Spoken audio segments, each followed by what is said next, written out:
in the division in to take on the Mariners here this afternoon. And Tom is going to tell you about the Southwest Airlines Texas Rangers batting order. Well, Deshields will lead off. He's walked 6 times this year, has a .375 on base percentage. Nomar Mazara is second. Prince Fielder bats third, followed by Adrian Beltre. Adrian's only struck out twice in 9 games so far this year. Mitch Moreland is fifth. Ian Desmond trying to get hot. It'll come. He's batting sixth. Rougned Odor is seventh. Hanser Alberto gets the start at shortstop today, and Brett Nicholas is back behind the plate. And that lineup will face the 23-year-old fireballing right-hander, Taijuan Walker. A good arm and very much above average stuff. Key to him is getting him to throw strikes consistently, and the Rangers hitters will try and do that early in the ballgame, see what his command looks like. But Taijuan Walker with a 1-1 mark in 3 previous starts against the Rangers has been at times extremely tough for Ranger hitters, or any hitters for that matter, to handle when he gets it going. So here's Deshields to start things off. Mariners come in the midst of a 5-game losing streak, and they have plummeted 2.5 games now off the pace set by the Rangers in the AL West. Delino a .200 average, and the next pitch is in for a strike, making it 1-1. Rangers come in with a batting mark of .239 as a team. Out of play to the right, and that may not sound like a lot, but we consider, and they started this road trip, they're hitting about $170. So they've done pretty good work on the trip. The last 5 ball games, they have moved from 15th, dead last in the average, to 7th in the American League, right in the middle of the pack. And they're tied for the top spot in runs scored with 40 in the first 9 ball games. A ball and 2 strikes. Walker, a very much abbreviated windup, and he gets the strike on the outside corner. And Delino caught window shopping, one away. I'll do it after you do the defense. All right, we'll take a look at the Mariner defense for you this afternoon, brought to you by T-Mobile. Outfield, Leonis Martinez in center. He is flanked by Nelly Cruz in right, and Nori Aoki is in left field. Adam Lynn back at first base. He joins Robinson Cano on the right side. Ketel Marte at short.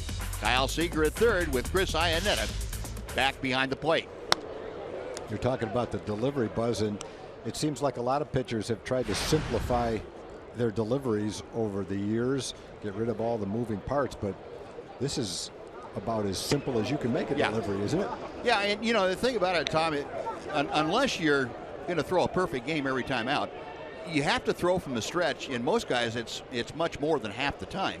So if you try and make the windup and the stretch as much alike as possible so that your stuff doesn't diminish when you go to the stretch, it makes sense to move to something like this. Now, Taijuan Walker's taking it a little further than most guys do in simplifying it, but it does make a lot of sense for him.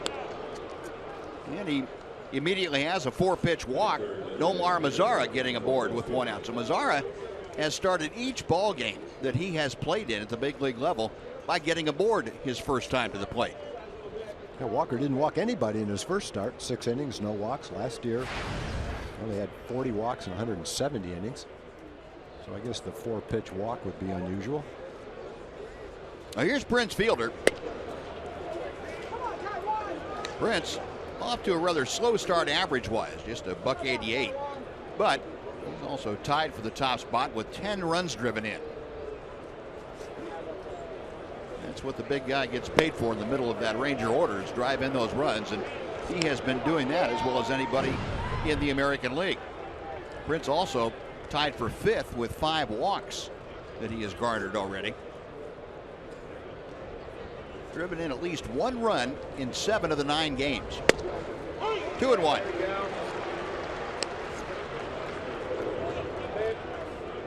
Rangers still at the top spot, base on balls, as an offensive unit. They have 27 of them. Mazara, after getting his walk at first. The inside corner, 2-2. Laz Diaz, by the way, calling the balls and strikes here this afternoon, and Laz has been known to have a rather generous strike zone as far as pitchers are concerned.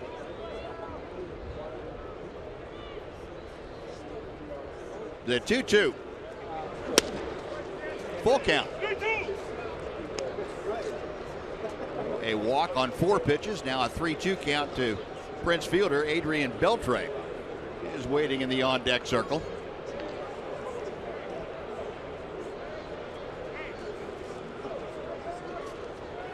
There goes Mazzara. The pitch line to left. That's a base hit. Mazzara will stop at second as the ball got to Aoki very quickly, but Prince fielder taking the ball the other way, and he has shown the inclination to do that a lot here in the early going. So first and second, one away, and here comes the hot Adrian Beltre. Well, it's a fastball away, borderline whether it's a strike or not, top of the strike zone, and that's pretty much what you want to do if you want to hit the ball hard successfully, is not try to pull that pitch but go with it. Prince did an excellent job of that. Pitch was actually slightly out of the strike zone, and he was still able to line it like that in the left field.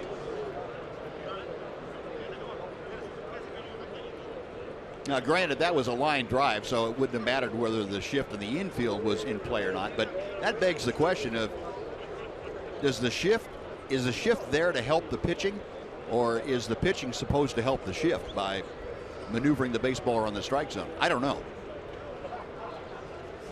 It seems if you're going to shift like that and throw him a fastball away, it's a little bit more difficult for him to pull the ball into the shift if it's a good fastball away. Here's Beltre, really on a hot streak as far as driving in runs, getting extra base hits. Had a home run and a double last night. Skies this one to right field. That's going to chase Cruz back, but he has a play. 2 gone as Beltre skies out. Now Mitch Moreland coming up.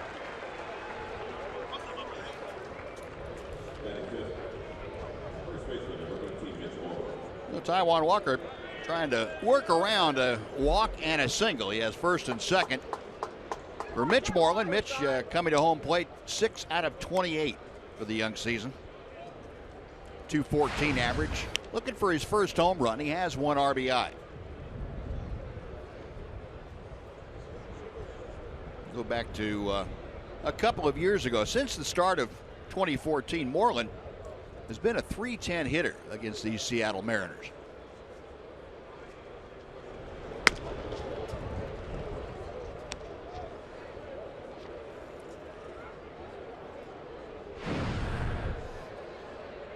Mitch brings in that 6-game hitting streak. He has had exactly 1 hit in each of those 6 games, just a .240 average.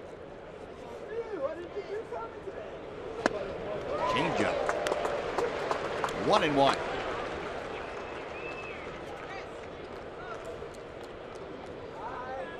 Taijuan Walker does not utilize the changeup all that much. Mitch got one of the better ones that he will throw, but he's trying to get a little more tilt on his slider. Also get that fastball to run away from left-handers a bit. That one ran to the inside corner. 1-2. Seems like he's going out of his way not to throw Mitch a fastball. I think Mitch is regarded as a dead fastball hitter. And with the man in scoring position, Walker's going to more of an assortment of his off-speed repertoire. Mazzara away from second, fielder from first. And that evens the count at 2 balls, 2 strikes. And with the threat of a little drizzle in the area, we're going to have the carport covering coming over Safeco. I'm all for it. Seems like it's a little bit warmer when they close that thing. Does it? Yeah. Chopper foul. Might just be my imagination, but for some reason it felt warmer up here last night than it is right now. Yeah. I'm hoping that closing that roof will make it a little better. After all, it is all about us, not about the players. Exactly right. Yeah. They don't get cold. They're young. They got short sleeve shirts on. Comfort of the broadcasters and the crew helping us out. Yeah, that's very important.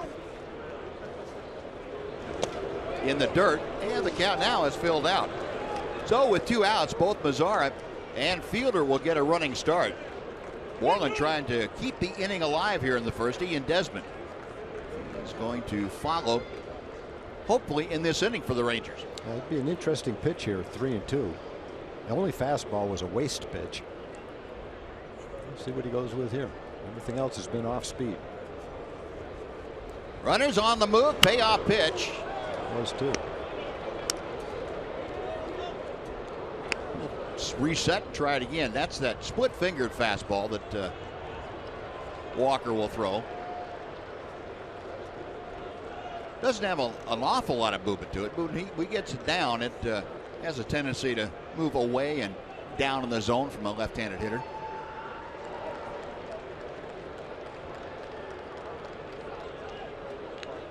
Right-hander ready once again. High ball 4. He loads him up.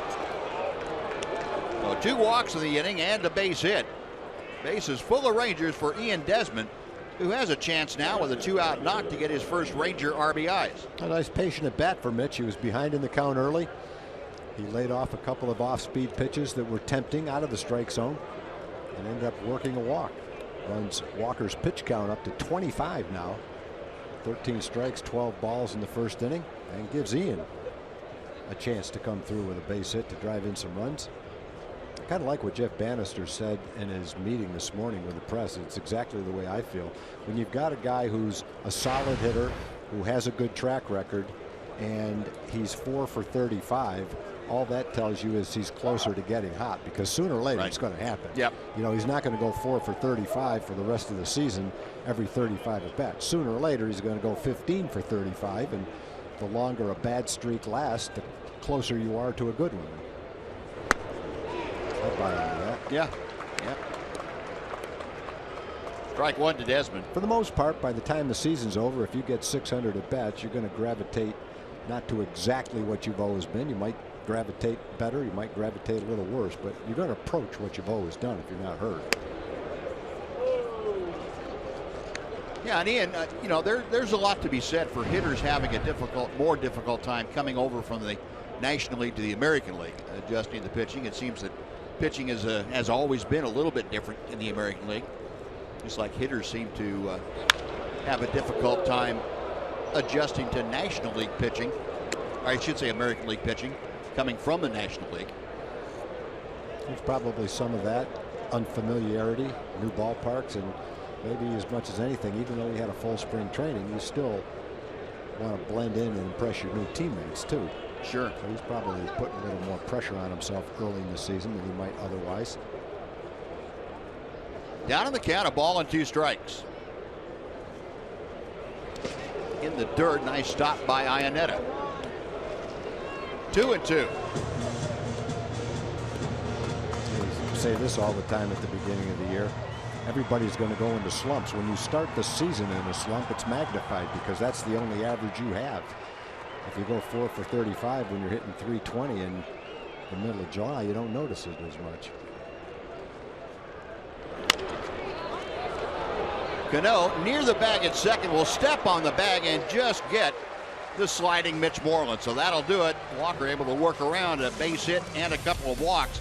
Rangers leave them loaded after a half inning. Rangers nothing. Mariners coming up.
Now the Mariners come to bat. Tom's going to tell you about their lineup.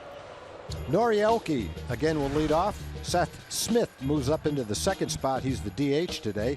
Robinson Cano and Nelly Cruz are third and fourth. Kyle Seager is the third baseman. Adam Lind back in the lineup at first base. Chris Iannetta is the catcher. In center field, batting eighth is Leonis Martin, and Ketel Marte is the shortstop. And that lineup will face the Rangers' 28-year-old right-hander A.J. Griffin, making his second start this year. And his second start actually since September the 24th of 2013. And underwent the Tommy John surgery in April of 2014. Missed all of that year and missed most of last year. Had a little bit of a shoulder problem also. Aoki taking strike one from A.J. Griffin. Aoki, .258 average. He is 8 for 31. 1-1. Griffin against the Angels. Worked 6 innings in that ball game. Got his first W since September 13th of 2013. Gave up 6 hits, 3 runs, 2 walks and a strikeout. And he just missed outside to Aoki, and it's 3-1 now. Aoki leading off for the Mariners. Seth Smith, the designated hitter, is next. Line to right, that is down for a base hit and extra bases, and Mazzara cuts it off. Going into second base standing is Nori Aoki with a leadoff double. Okay, you got to pitch up and out over the plate, and a 2-bagger is the result. That kind of got himself in a hole there on the 3-1 count. Aoki had seen 4 fastballs in the at-bat. Pretty confident that he's going to see a fastball right there, and that Griffin will throw a strike. Doesn't walk many guys. So he was ready for that fastball. First ball that Aoki's hit hard that I can remember. Everything else has been hit right off the hands. No, a runner in scoring position. Seth Smith DHing. Swings through that Griffin offering. Smith 3 for 12. He gets started in 2016. A home run, a couple driven in. Give you some comparison averages for Mariners against A.J. Griffin, but they all go back 2 years and more. I'm not sure how useful those are for you, but we will tell you that Seth Smith has not faced A.J. Griffin. That is significant in this at bat.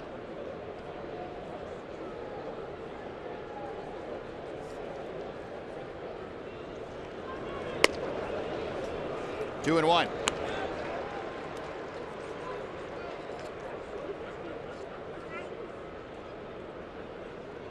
Smith with San Diego last year, had a couple of years in Oakland.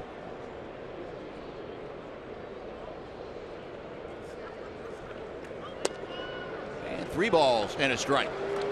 Well, AJ having a little trouble getting ahead of hitters the way he wanted to. If you heard him talk to Emily Jones about that, that was one of the things that he wanted to improve upon a bit. Falling behind Smith, who's batting second, and be followed by Robinson Cano here in the first inning.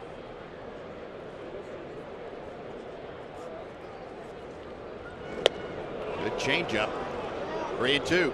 Good choice of pitches right there. 3-1 fastball was ripped by Aoki.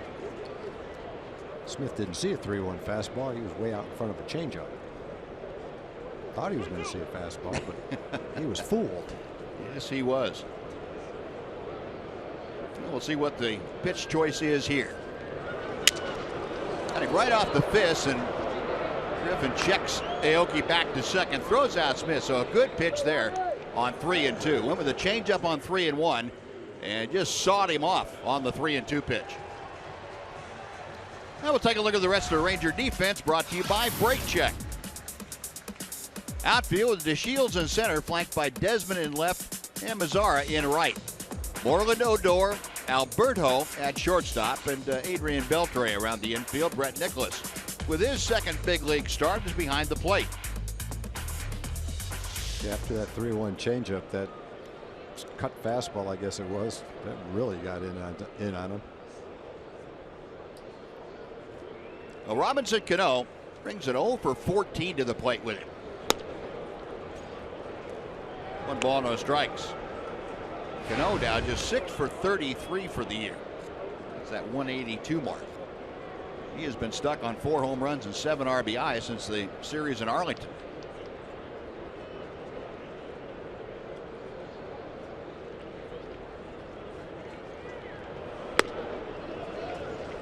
Two balls, no strikes. Cano in previous matchups against Griffin just 3 for 8, or I should say just 8 at bats and 3 base hits. There's that 0 for 14 with 5 punch outs.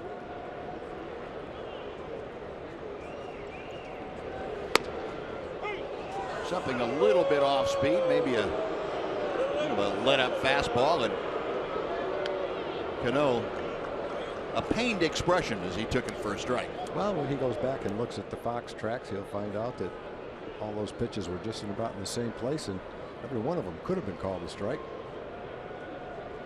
The third one was definitely the best of the 3.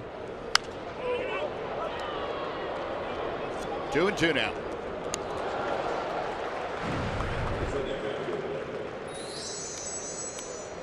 Not a very good start for Robinson Cano, who has typically been one of the best with runners in scoring position, and no doubt before the end of the year will be a lot better than 0 for 6. You can keep him down while you get him down like this, be in good shape. Here's that big slow curveball that hung high and outside. Still a full count. Cano hitting 3rd in the order, be followed by Nelson Cruz. A.J. Griffin trying to work around a leadoff double by Nori Aoki, who is still at second base.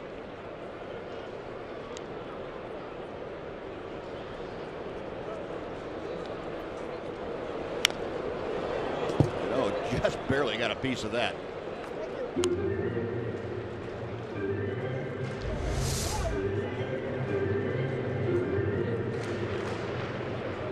He's able to get that down where he normally does. Cano would have missed that pitch.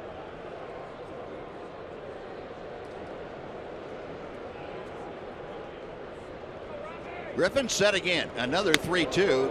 Straighten him up for ball 4. He tried to throw the same pitch that he jammed Seth Smith with, the cut fastball. Got a little bit too far inside with it. Go first and second now with 1 out. Sets up a potential double play, and Nelly Cruz coming to the plate.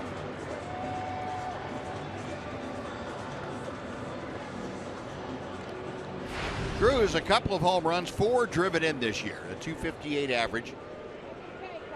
He's gone 8 for 31. And Cruz bedeviling his former team. He has hit Ranger pitching extremely well to the tune of a .375 average going back to last April. Having a hard time getting the ball down. Everything is up. A lot of the strikes that he's had have been high strikes, and most of the balls have been up and out of the strike zone. Working to get that pitch down. Everything to the upper right part of the strike zone and out of the strike zone that way tells you his body is out in front a little bit of his arm. Not able to extend to get that ball down in the zone and on the first base side of home plate. Another one up, and it's 2 balls and no strikes to Cruz. It's unusual. 20 pitches, 12 balls, 8 strikes. He's trying to get through that first inning and regroup.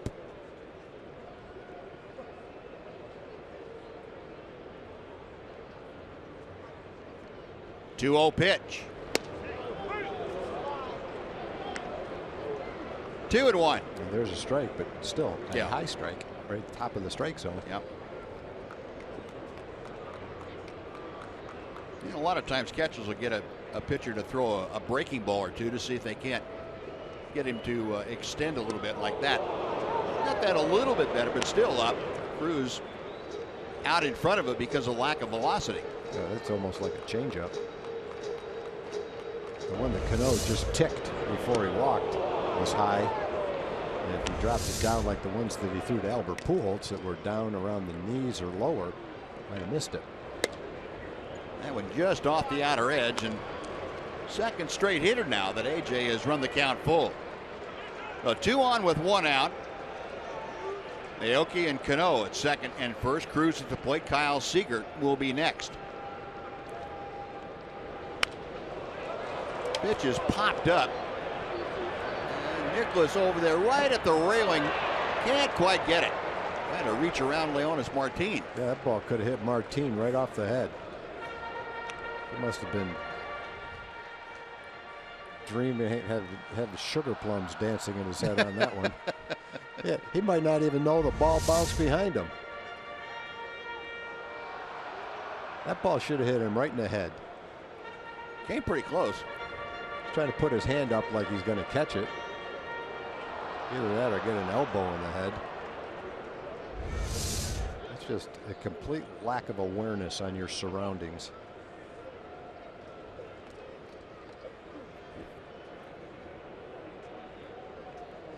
He thinks it's funny.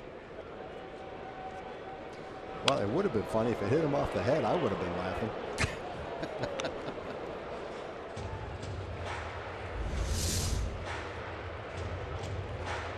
Oh, I'm going to catch it. Oh, no. I'll just get an elbow in the head and just barely miss getting hit in the head. Oh, that ball hit right behind me? Whoa. That ball 4 loads him up.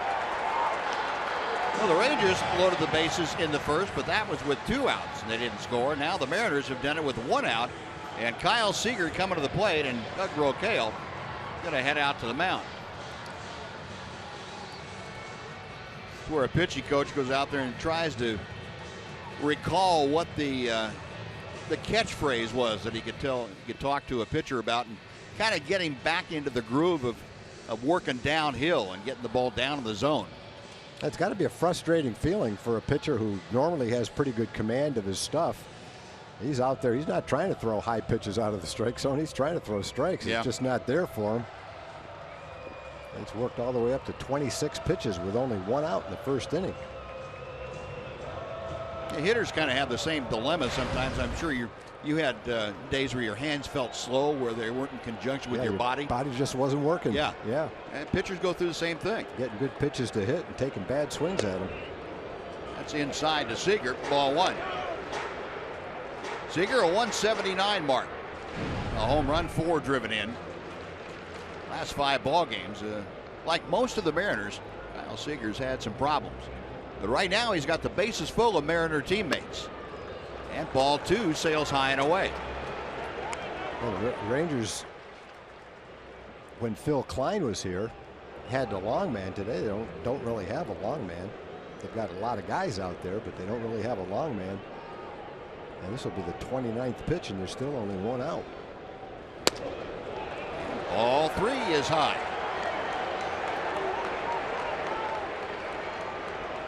AJ Griffin really struggling.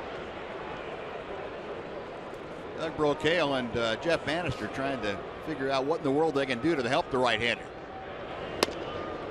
3-1. And that pitch, he's trying to throw a fastball right down the middle there, 3-0, because he knows he's got to take with the bases loaded. And that pitch was still right at the top of the strike zone.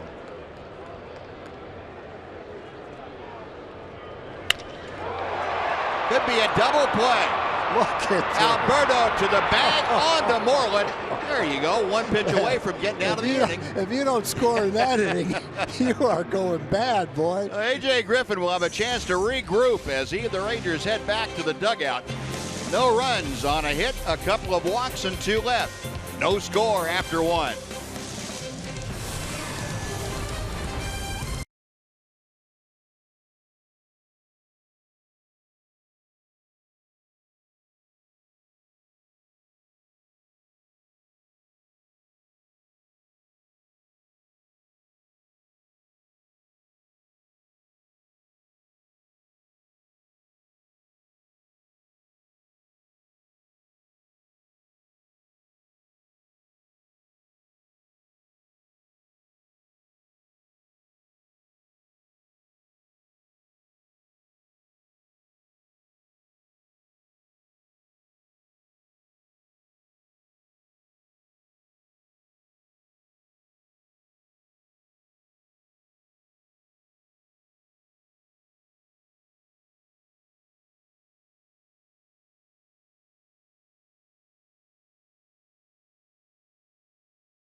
pretty good about being able to work out of that jam with a double play grounder. Give him a chance to regroup, see if he can benefit from the good fortune. Rougned Odor starting things off for the Rangers, and Taijuan Walker deals strike one.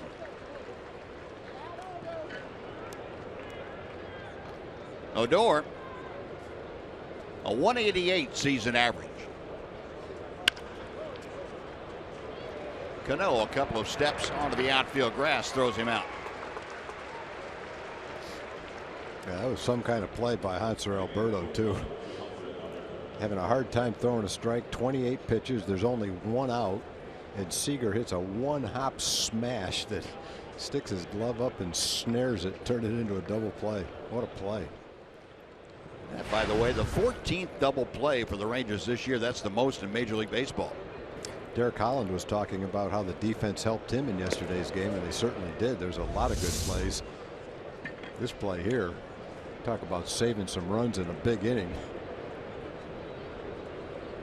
That's a big play. Yeah, it sure is. And hands are not able to check his swing. 1 ball, 1 strike. Ball stuck right in the middle of his glove, too. That's why he's such a highly touted defensive player. Ability to make plays like that. Out of play to the right. 1 and 2. Catching that ball is like hitting a 2-run homer. If he doesn't catch it, it's 2 runs, right. And maybe more, because now there's still only 1 out. Now Jeff Bannister's probably going to have to get someone up in the bullpen that he doesn't want to get up in the first inning to really strain the bullpen with basically 8 1/3, 8 2/3 innings of relief after you're while you're coming home for a big weekend series. Did not want that. Right down the line, Seager makes the dive and the catch, and Alberto will have his first hit of the year. An infield single. That was a great play by Seager just to get to that ball. Yeah. Alberto able to leg it out. Kept it from being a double anyway.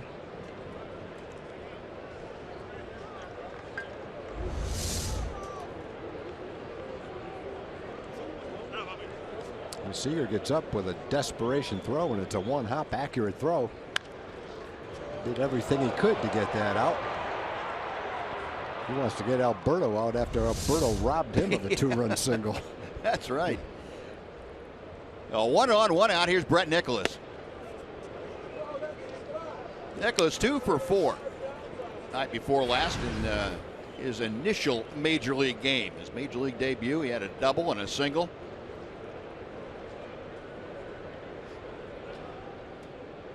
He had family and friends here, and the biggest thrill was leaving a ticket for his 92-year-old grandfather, Frank McCabe. Brett said his grandfather is the one that really influenced him toward baseball, taught him everything he knew about baseball. And one of his dreams growing up was to be able to leave his grandfather tickets for a game here at Safeco, and that was accomplished.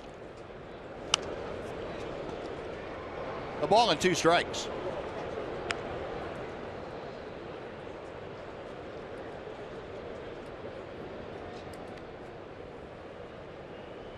Brett Nicholas in his 7th season with the Ranger organization almost gave up catching altogether. The Rangers had an abundance of good young catchers, and Brett Nicholas figured that he might not have a clear path.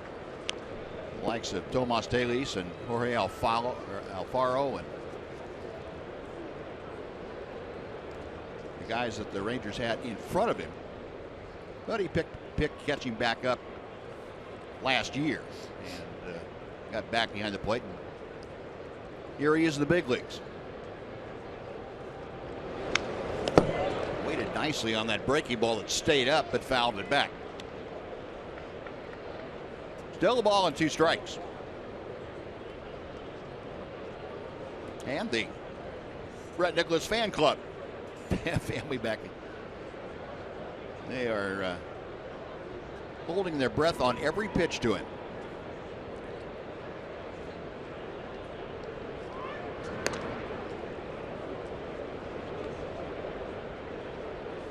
Hanser Alberto at first after the 1-out single. Rangers now have 2 base hits.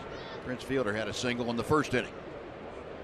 Yeah, the Rangers like the Mariners loaded the bases but could not score.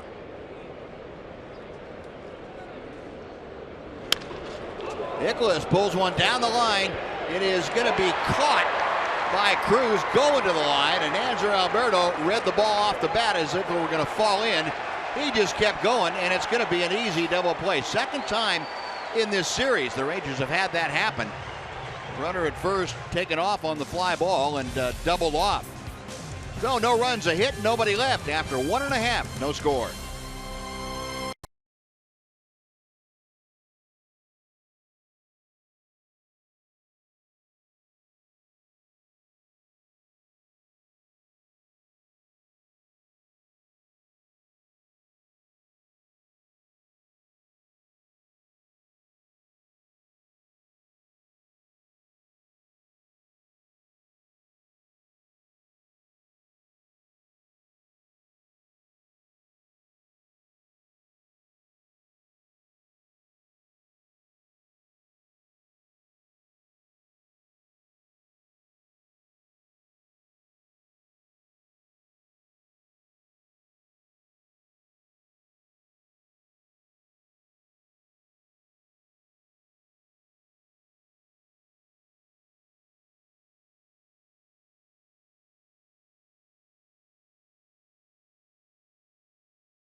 Baseball on Fox Sports Southwest is brought to you by your Texas Ford dealers. Visit your local Texas Ford dealer today for incredible deals and see why Ford is the best in Texas. Well, A.J. Griffin back out to the mound, and first pitch of the second inning to Adam Lind. He got down in the strike zone a little bit better than he had last inning. 0-2. A.J. Griffin, I mean, we were going to talk about it last inning with you, but his delivery, that front shoulder as he starts his drive toward home plate, occasionally he gets way up in the air. He has made the adjustment, it looks like this inning, to try and keep that front shoulder down a bit. And when you start rocking back on that back leg and the front shoulder comes up, you've got to get it down in a hurry to get to home plate, and sometimes that leads you to be high.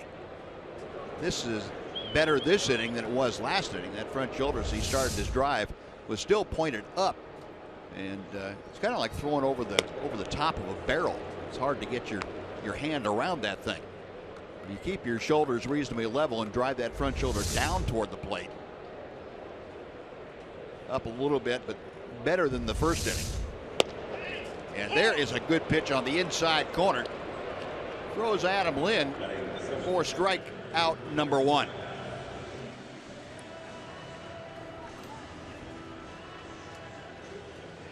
Folks, MLB.TV Premium, the #1 live streaming sports service, delivers everything you have come to expect and a lot more. Watch every out-of-market game live in HD and over 400 supported devices. It includes a free subscription to @Bat Premium, the #1 app for live baseball. Blackouts, other restrictions apply. Just visit MLB.TV for details. Now, a couple of quick outs here as Iannetta pops out to Odor. 2 gone. And Leonis Martin coming up. There's been a nice turnaround on the pitch count side of the game for A.J. after the double play and 2 quick outs here in the second. Taijuan Walker had a high pitch count too. He was over 40 pitches when Nicholas hit that ball that looked like it might go 1 hop off the wall in right field. Turned into a double play. Saved him a bunch of pitches too.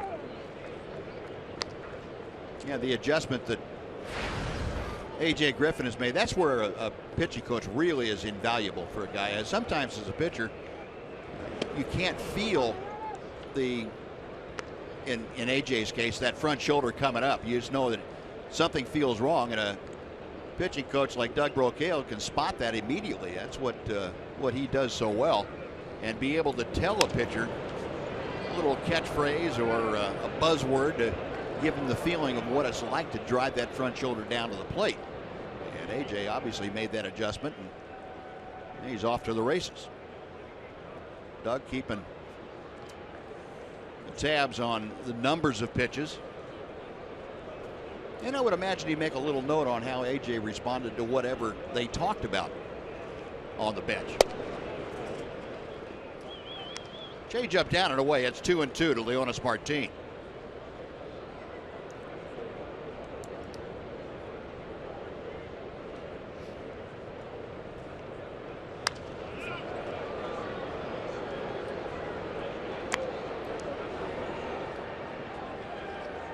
AJ Griffin, after that rather lengthy first inning, now has thrown more strikes than balls. 22 strikes, 20 balls.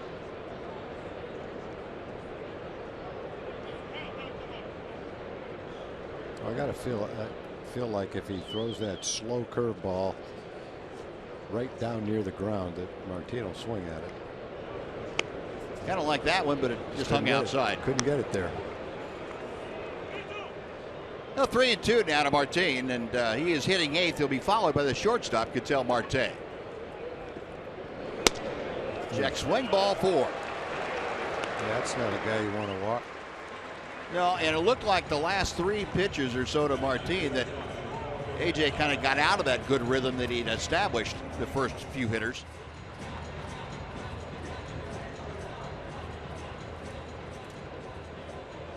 And Steve Martin's Buechele handling the defensive alignment. Sorry, Tom. That's all right. In Martin's career, he hasn't been that easy a guy to walk, but those pitches were just too far away from him to even tempt him to swing.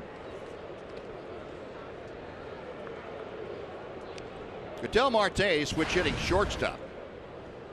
Did not see he had last night off as Luis Sardinas got the start at short. Marte back in there, off to a slow start at 425 or 4-4-25. Gets a strike on the first pitch from AJ Griffin. Marte with an average at 160 and 1 RBI for the season.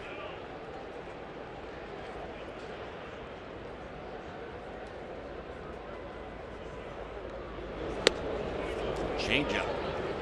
0-2.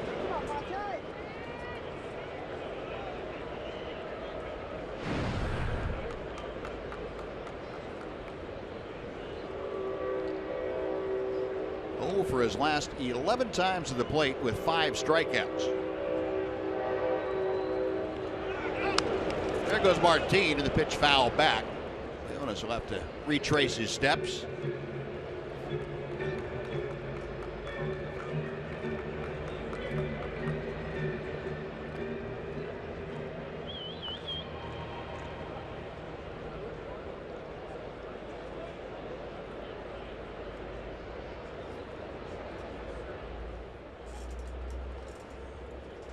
Now AJ ready to work.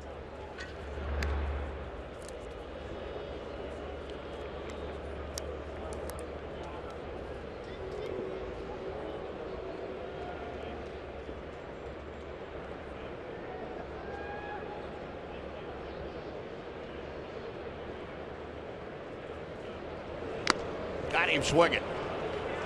Get the pitch up a little bit, and 2 strikeouts in the inning for Griffin. No runs, no hits. So Walker left stranded after 2. Rangers nothing, Mariners nothing. Fox Sports Southwest.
bit of a chill here in Seattle. Temperature in the low 50s. But with the roof overhead, wind not much of a factor in here. Rangers come to bat here in the top of the third. Scoreless ball game. Top of the order, Delino Deshields. And ball one. Delino called out on strikes as he opened up the proceedings here this afternoon. Taijuan Walker, that's the only strikeout that he has had. And the appeal down to first. And the strike call by Corey Blazer on the appeal. Taijuan Walker with 2 walks in the first inning. 1-2 now.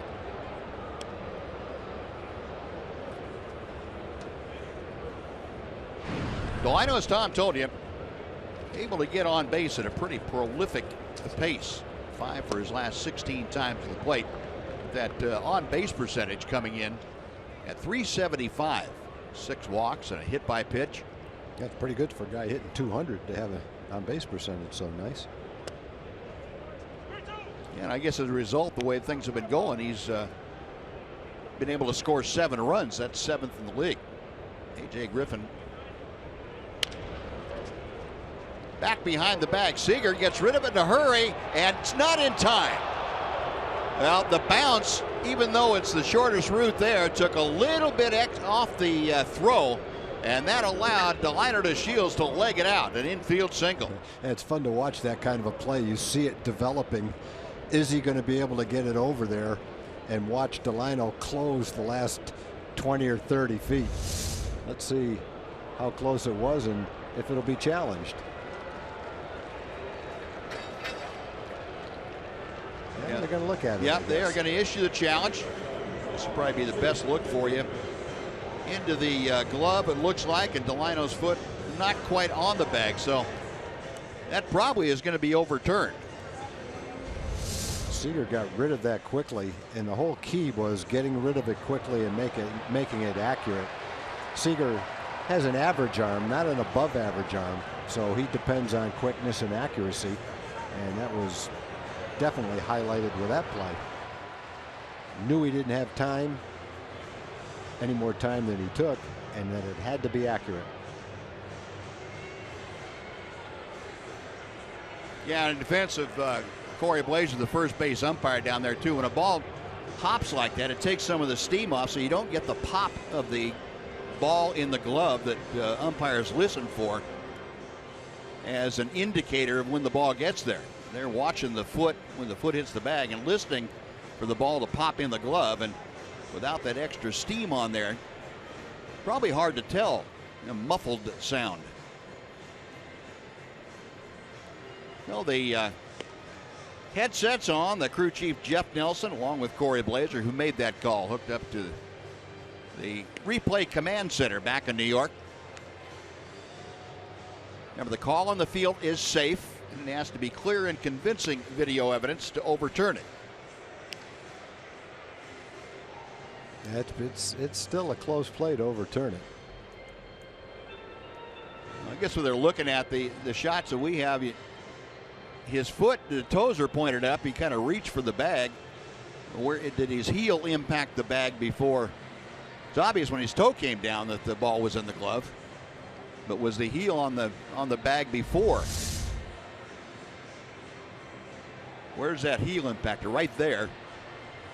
And couple that with where the ball is in the glove. It still looks like he's out, but by a hair. You know, that's the definitive look, and they've had a long time to look at it, so they're looking at it more than once. Yep. It may be the kind of play that they say, well, if he'd called him out, we wouldn't argue with it, but he called him safe, and we can't overturn it. Yeah, and it just depends on what you feel is convincing video evidence. And definitely a long look at a play that doesn't have to be looked at from too many different angles.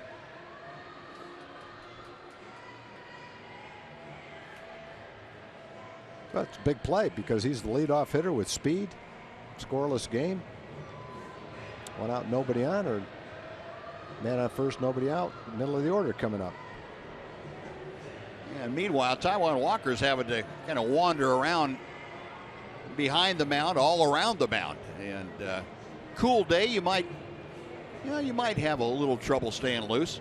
I like the Mariner uniform, the way he wears it with those striped socks. That's looking pretty nice. Everyone else wears their pants down except for Walker.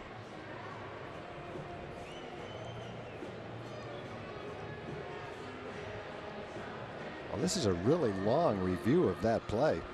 I wonder if the reviewer's out having a cup of coffee or something before they're calling back there. I think the longer it goes, better chance the Rangers have of getting a call. Yeah, I agree. May not get the call, but you would think with the clear part of clear and convincing would be fairly quick. And it looks like Jeff Nelson's getting ready to take the headset off, and it is safe. I've got to believe that's a stands result where there just wasn't enough video evidence to overturn it. It wasn't clear and convincing. I agree with you, Tom. If they'd called it out to begin with, they probably would have stood too. Yeah, probably would have stood too.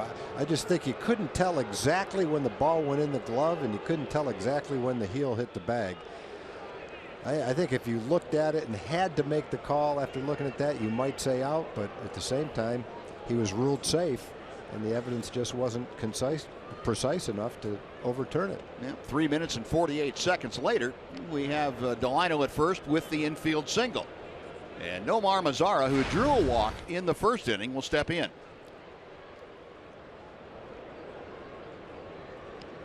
Mazara, a .462 average. Close play at first. Boy, Delino kind of got crossed up and took a second to get that first step going back to the bag. That'd be a shame to go through 4 minutes of a replay to be called safe and then get picked off first base. It just wouldn't be right.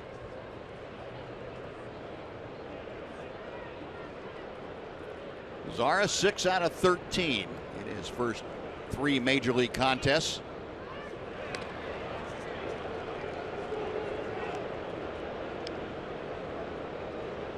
Hector Ortiz, Ranger first base coach, saying something to Corey Blazer. And Taijuan Walker is very close to committing a balk when he makes that good move. It's almost a jump move to where he doesn't step with that front foot toward first, and it jumps up in the air a little bit. And that's supposed to be called a balk. But if he only does it every now and then, tough to catch him when it happens.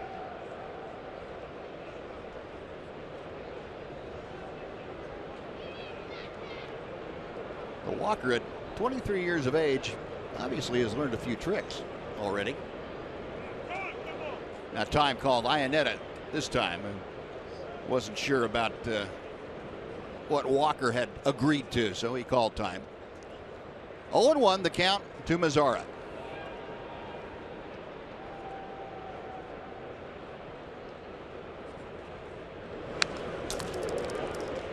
Nothing in 2. Nomar had 3 games also at AAA. AAA season started a little bit later than the big league season. He had been a .500 hitter down there.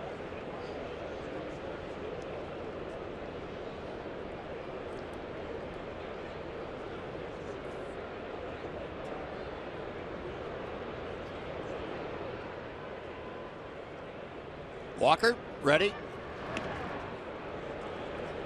Again driving Delino back with a toss. Delino a couple of stolen bases this year. As a matter of fact, he had a pair of stolen bases on Friday. The only 2 of the year.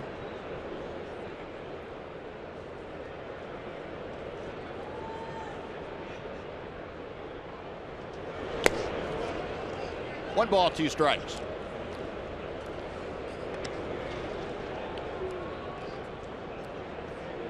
Nomar Mazara with 6 hits in his first 3 games. That matches Rusty Greer and George Wright in franchise history, the most hits in their first 3 major league games. Another foul back.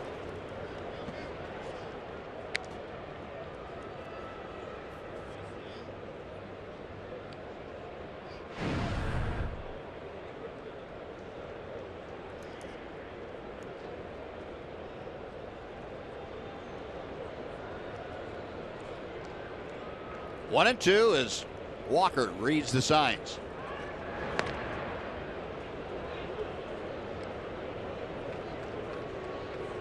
So when you keep track of the pitch count, do you factor in the throw to first base? If you make like 10 throws to first, does that count as 5 pitches to the plate? Some guys might. Well, you know, the way things are like done. If you fire it over there as hard as you can, does that equate to a pitch?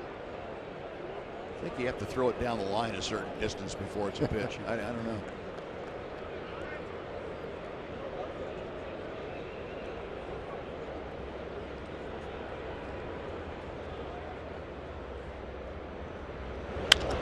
And that's out of play. So Zara giving Walker a pretty good set to here.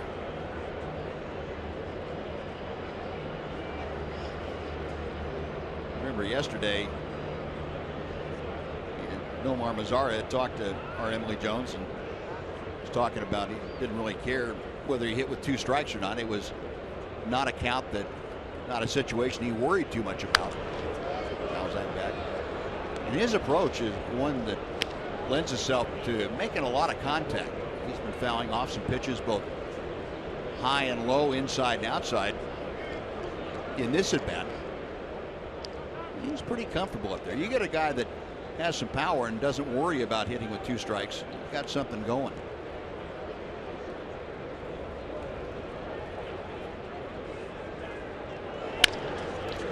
Slowly hit to Cano.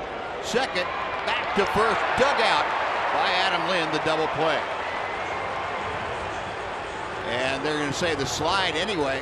He was off the bag is what second base umpire Jeff Nelson is saying. That shortstop Ketel Marte was off the bag when he received the throw from Robinson Cano. So Delino Deshields is going to be safe at second base. There's the neighborhood play that now that it's reviewable this year. It didn't used to be reviewable, but now you're going to see that play called much more closely at second base. And it looked like Jeff Nelson had a good eyeball on that and called Delino safe.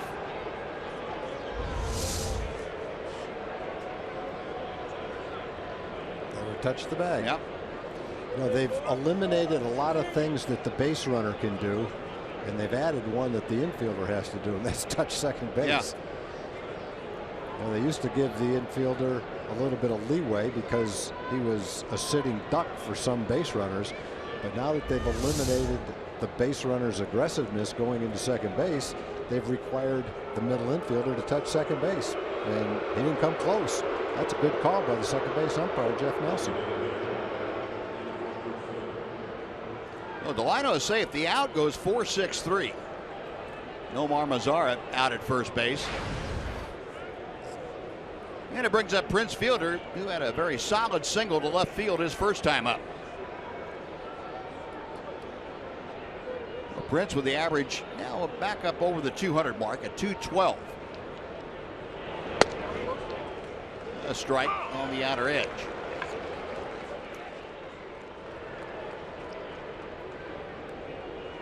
Mariners go into almost an overshift. The shortstop Marte still on the shortstop side of second, but not by much. 0-2.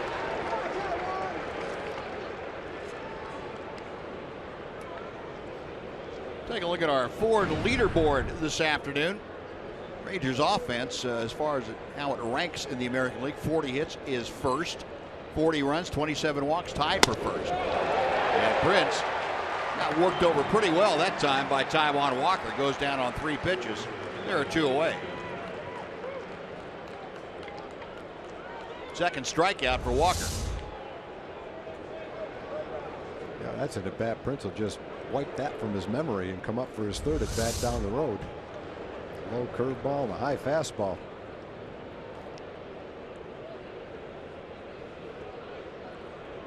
So with Deshields still at second, 2 outs now. Beltre, who skied to right field first time up, gets spun around by an inside fastball.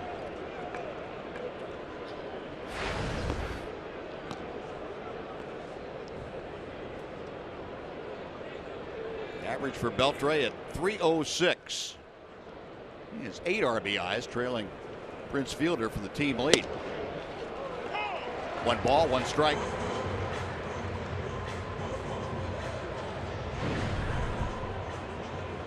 Beltre's home run last night, his 55th in this ballpark. Ties him with Richie Sexson for third in the history of Safeco Field for most home runs. Raul Ibanez has the most. Adrian, of course, played 5 years here, 2005 to 2009.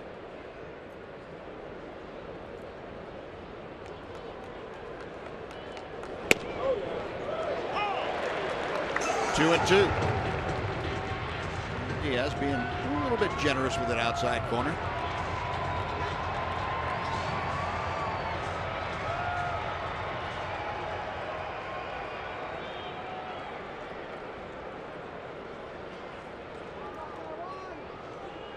Walker ready, a check of second. To the right side, it is through to right field for a base hit.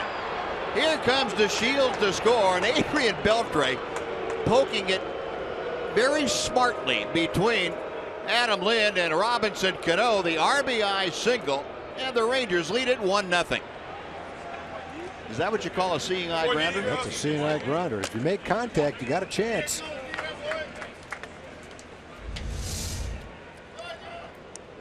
Up and away, borderline pitch.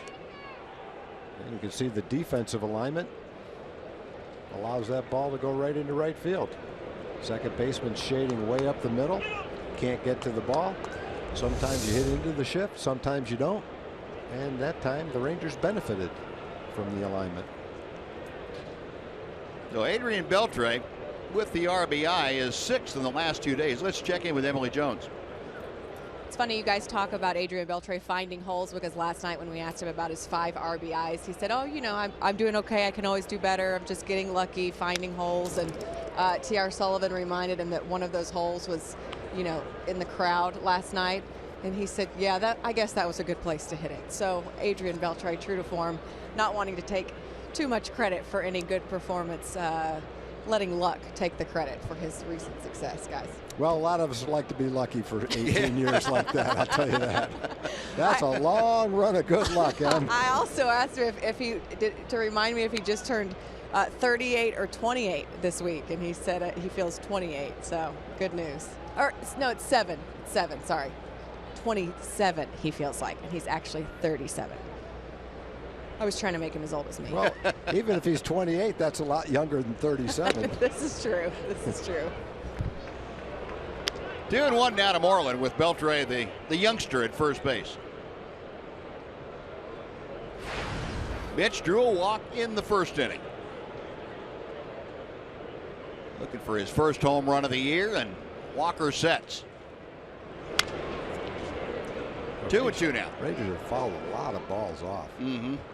That's 68 pitches right now for Walker in the third inning.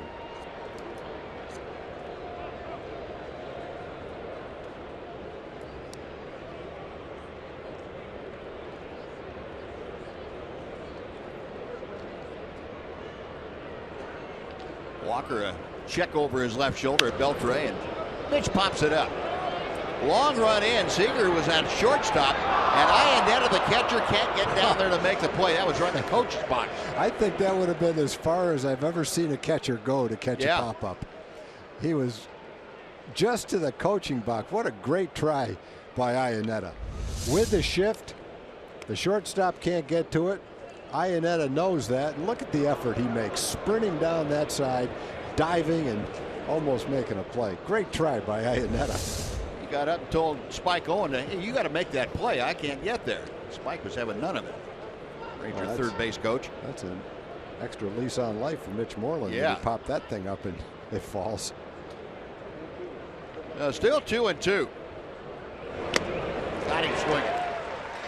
That'll do it for the Rangers, but Adrian Beltre, another RBI. The Rangers get a run on 2 hits and leave 1. After 2.5, it's the Rangers 1, the Mariners nothing.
Houston Astros come to Globe Life Park April 19th through the 21st.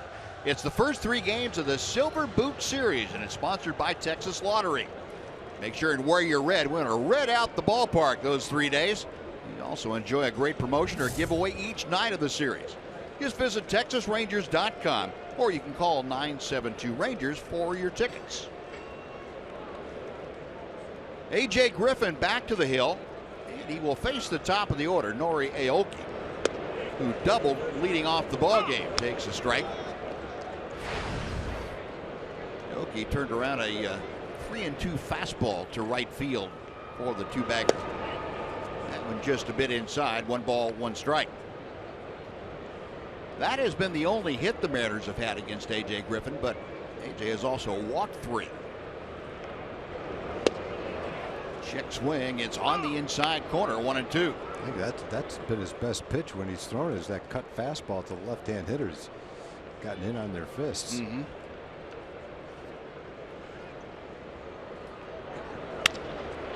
To left field. Desmond retreating on the warning track and drops the ball. Had to go off his glove into second as Aoki. Well, that's the first ball that we've seen him misplay. I think he was fooled a little bit by how far Aoki was able to hit that ball. Aoki, not really known for his power, sliced that ball to left field, and it carried, I think, a little farther than Ian expected it to. Nevertheless, he still got to it, got his glove up, just didn't catch it.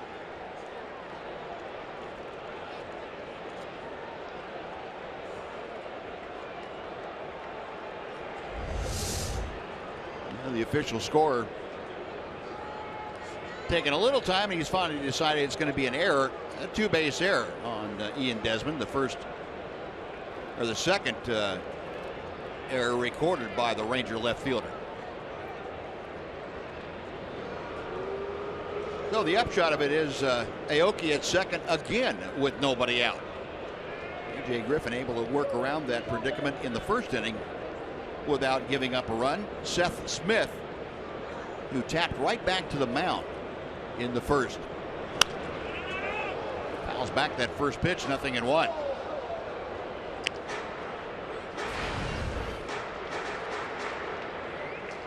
Smith at .231 with the average as he faces Griffin.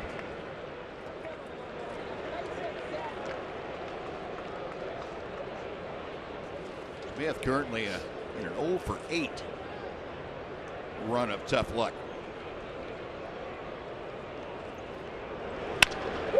Base hit to center. Aoki will be waved around third, and he will score. Ball gets away from Deshields. So continuing on to second is Seth Smith, and he is in safely. The Mariners have tied the ball game. It is 1-1, and what undoubtedly will be an error on Delino Deshields. Defense has been a big part of the Rangers' success over the last few days, but it gets away from them here a little bit in the third inning. Change up and out over the plate. Smith ripped that into center field. Well, he jammed Smith the last time with that cut fastball in. He got a strike to Aoki with that cut fastball in. And when you can make the fastball cut, keep it in on a left-hand hitter, just keep pounding them in there with that thing. Well, the Mariners have answered the Ranger run with one of their own. Still nobody out. Smith out at second. Robinson Cano, who drew a walk in the first inning, steps in.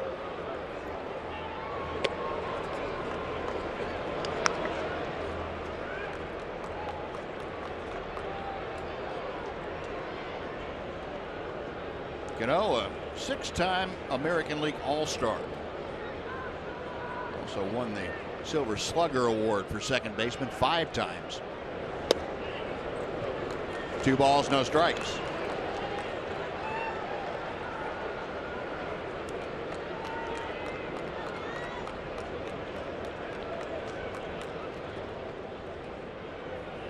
A.J. Griffin getting set to throw his 57th pitch of the afternoon. 3-0. And Cano, no sure thing to be taking on 3-0 with the cleanup man, Nelly Cruz, waiting in the on-deck circle.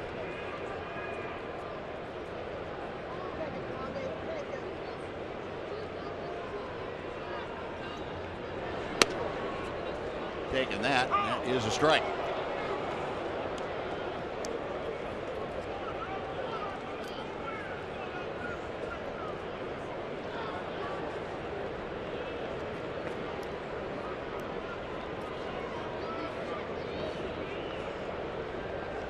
Smith right there at the bottom of your screen getting his lead from second. And Cano pops it up. Beltre and Andrews. It's Elvis Andrews calling off Beltre at the last second to make the catch. Or excuse me, Alberto. So Hanser Alberto did a good job to, he had a better angle at that pop-up. And before Nelson Cruz steps in, let's send it back to our studios and John Radigan for a Chevy game break.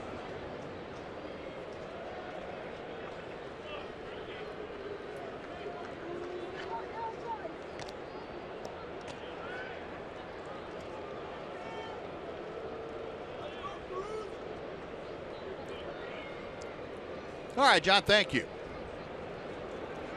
Now, one out here. Here's Cruz. Taking a first pitch strike. Nelly also drew a walk back in the first. Got Seth Smith out there at second base, one away. That's better. That's where he wants to keep that curveball right down there. He's having a hard time for most of the game getting the curveball down. Most of them have been well above the knees, some of them up around the waist. But that one, he brought that all the way around into the strike zone and down below it, right where he wanted it.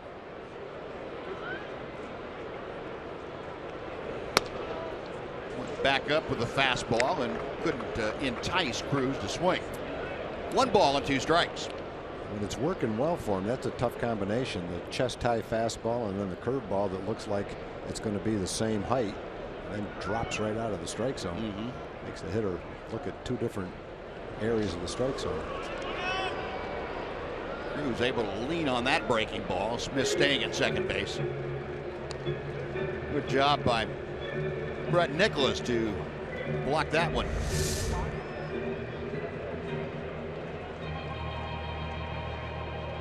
Job by the backstop to get that body right in front of the breaking ball and angle it so the ball bounding off the chest protector stays reasonably close to home plate. Rangers now with the count 2-2 going to a little bit of an overshift with Cruz as Rougned Odor has moved to the shortstop side of second. And Cruz looked like he tried to take that pitch to the right side. Fouled it straight back. And again, Nelly, very much a run producer. You give him an opportunity where a base hit is going to drive in a run, especially when he gets to a 2-strike count. He will not hesitate at all to try and hit the ball to the right side through that hole.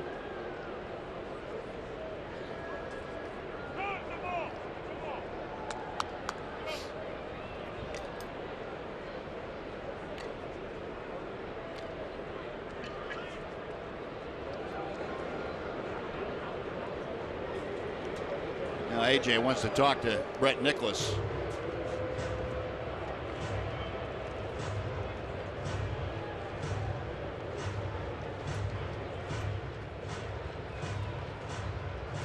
Griffin 64 pitches through the first 2 1/3 frames.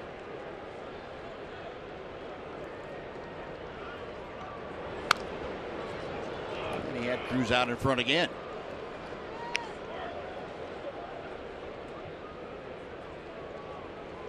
A 1-1 ball game. Rangers a run on 4 hits. They've committed 2 errors in this inning that have led directly to the run the Mariners have scored. Seattle a run on 2 hits.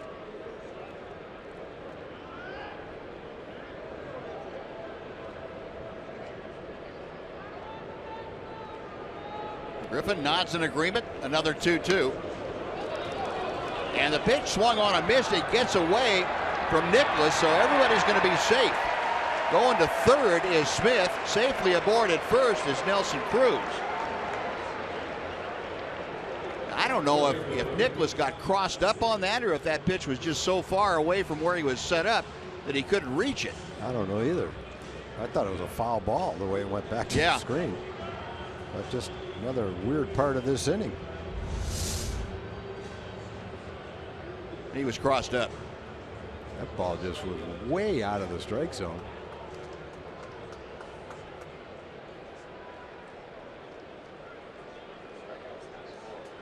Yeah, it's going to be a strikeout and a pass ball, but that's a cross up.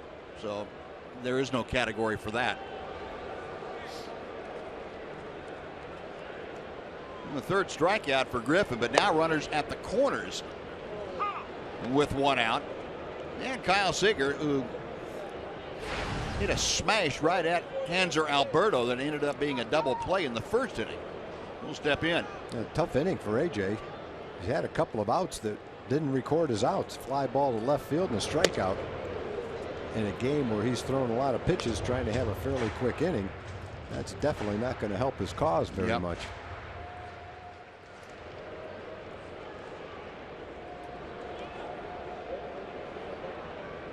The runners at the corners. And Seager rolls one to Odor. To Alberto, back to first, double play. What a turn. I didn't think there was any way, Buzz, that they were going to turn one on that side. Very quickly done by Hanser Alberto, getting the feed from Odor. A run on a hit and 2 errors, 1 left. 1-1 the score.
Craziness in this ball game so far, all the way from a little bit of wildness on the starting pitcher's parts to a couple of errors leading to a run, and see if the Rangers can't calm things down and put some more runs on the board. Ian Desmond will start off, followed by Rougned Odor and Hanser Alberto.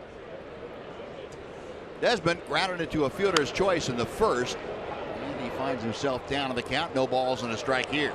Hanser's done a great job twice against Seager, turning double plays. Once catching that hot smash and converting it, and that time getting the feed from Rougned and getting rid of it quickly on a slowly hit ball that didn't look like it was going to be a double play. I didn't think there was any way they're going to turn that. I didn't either. Boy, Hanser caught that ball, and he didn't have it very long before he gunned a strike to first base. Already in this game, people not familiar with Hanser see why he's regarded so highly defensively. And Ian Desmond caught looking at a third strike. 1 out, and Odor coming up. 4 strikeouts now for Taijuan Walker. And our TXU Energy Power player to watch would be the man in your screen. That is Rougned Odor. 5 for 9 with a home run and 2 RBI in his career against Taijuan Walker. Odor, the first time, grounded out to second base. 1 ball and no strikes.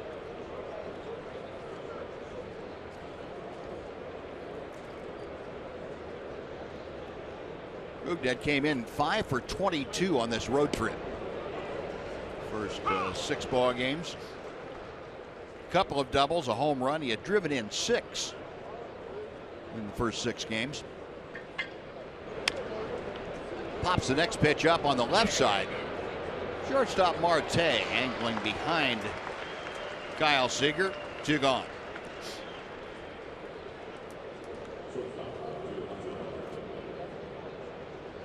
And next will be Hanser Alberto. Alberto had an infield single as he shot one right down the third baseline. Seager made a diving stop. Couldn't throw him out, but he saved extra bases. Kyle Seager, one of the best in the business, and he plays a solid third base against everybody, but in particular, it seems like against the Rangers. Cano, little sidearm flip, and that'll do it for the first time this afternoon. The Rangers down in order. We finished 3.5. It's the Rangers 1, the Mariners 1 on Fox Sports Southwest.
New Rangers podcast hosted by Ben Rogers and Jamie Newberg. You get your Rangers news every week and enjoy expert analysis. Visit TexasRangers.com/podcast to listen on your desktop or subscribe to Texas Rangers podcasts on iTunes. Bottom of the 4th inning.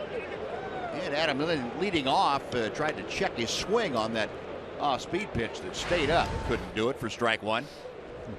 Lynn called out on strikes his first time.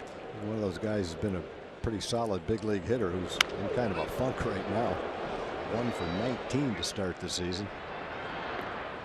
Mitch Moreland handles that for out number 1.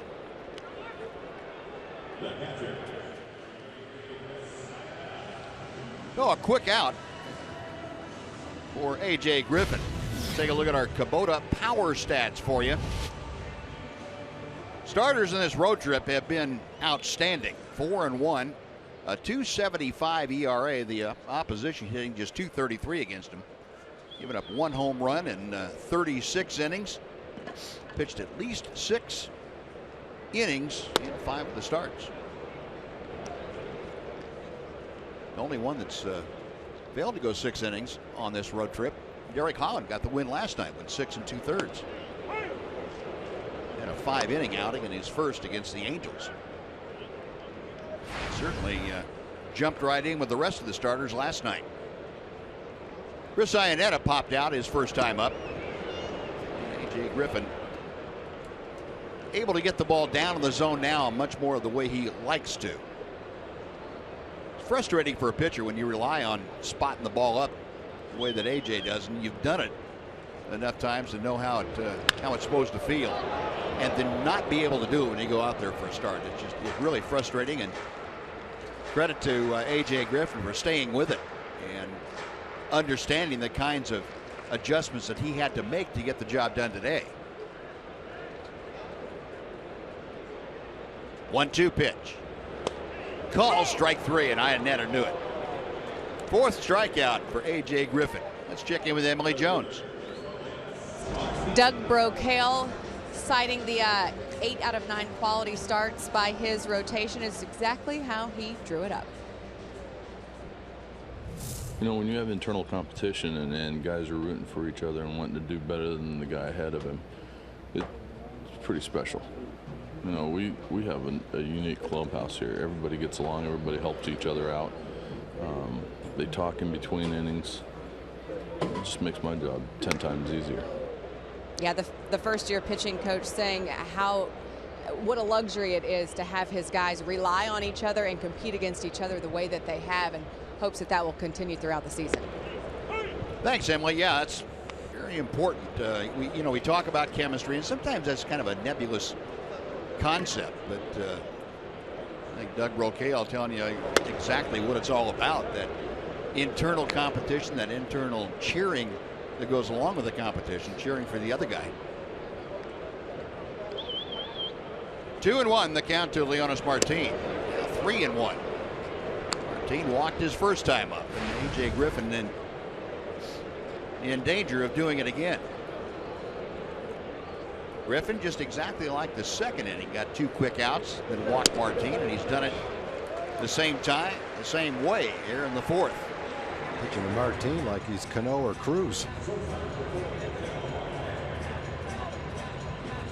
A 1 on 2 out. Ketel Marte coming up.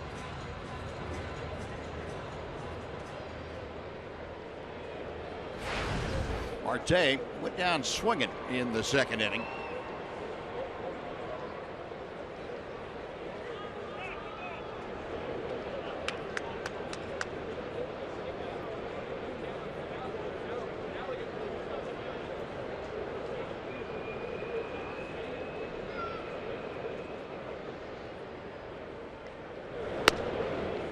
Showing bunt and takes ball 1.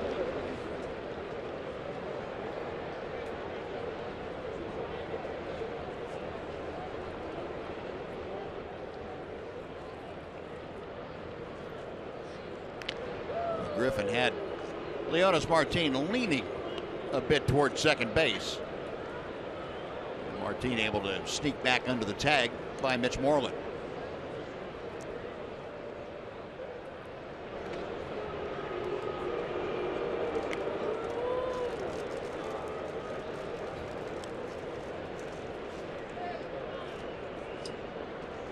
One ball and no strikes. And Leonys Martin took off to second, and apparently A.J. Griffin caught him out of the corner of his eye, so I got him picked off. And once he started the move toward first base, he had to continue. He couldn't have stopped there without having stepped off the rubber first. He had no chance to get Leonys Martin. Yeah, if he was able to step off and throw to second, he would have had him headed him off at the pass. That's going to be a stolen base. Maybe the easiest one that Leonys Martin's ever had. Well, AJ got the first 2 outs and looked like he's on his way to a quick inning, and then walked Martin, and now he's behind Marte, who's hitting 160, 2 balls and no strikes. So it's been an effort for him today to get into any kind of rhythm and consistently throw strikes right when it looks like, okay, good. You had 3 straight outs in the 3rd inning, and including a double play. One got to first base, but it was a strikeout. 2 quick outs, and bang, all of a sudden the walk jumps up. 2 outs, nobody on to Martin. Now 2-2.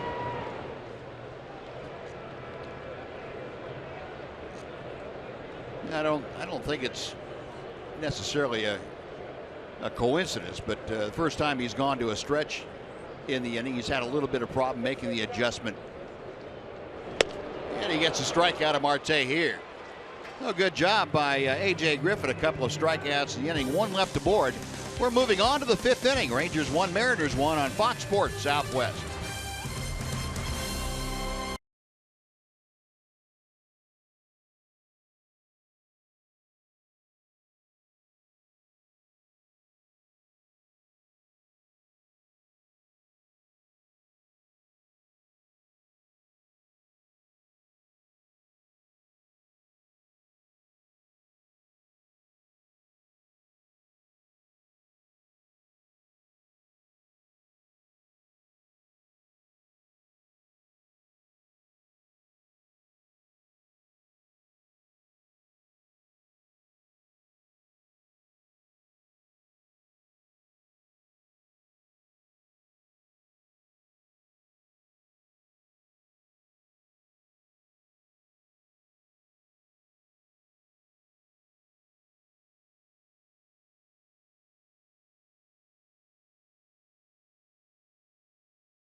Southwest is brought to you by Southwest Airlines. Transparency, low fares, nothing to hide. And by Mazda. In every car we make, you'll see why driving matters.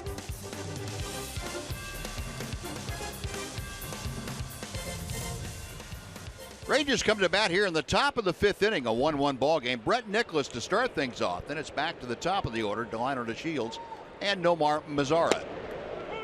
And Brett taking strike 1. Lined out to right field, and it turned into a double play back in the 2nd inning as Hanser Alberto was off and running. Looked like he might have forgotten how many outs there were. Talking about Hanser Alberto. Fly ball lazily hit out to Aoki in left field for out number 1. Brett 0 for 2. He'll make the U-turn and head back across the diamond to the Ranger dugout. And Taijuan Walker now will face Deshields for the 3rd time. So, Buzz, let me ask you a question. Right now, it's the middle of the game. It's 1-1. Would you call this a pitcher's duel? No, I would not call it. Doesn't quite qualify? It's a pitcher's duel, but neither one of them not by traditional standards? Yeah, neither one has pitched particularly well. I think if you asked them, they would not say, well, I wasn't. I think they would be honest in saying. It's a pitcher's battle for sure. It's a pitcher's battle. They're battling out there. Yeah, they are that. They are that. Battling themselves more than anything else. Delino laying off that breaking ball in the dirt. It's 1-1. Deshields caught looking for a 3rd strike in the 1st inning, then had an infield single and scored the Ranger run in the 5th. Excuse me, in the 3rd. Back behind the plate, into the seats, 1-2.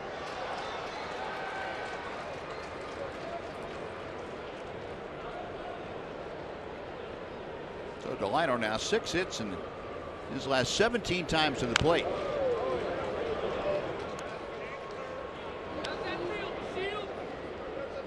Our steel pitch tracker showing you Taijuan Walker location, a lot on the inside part of the plate.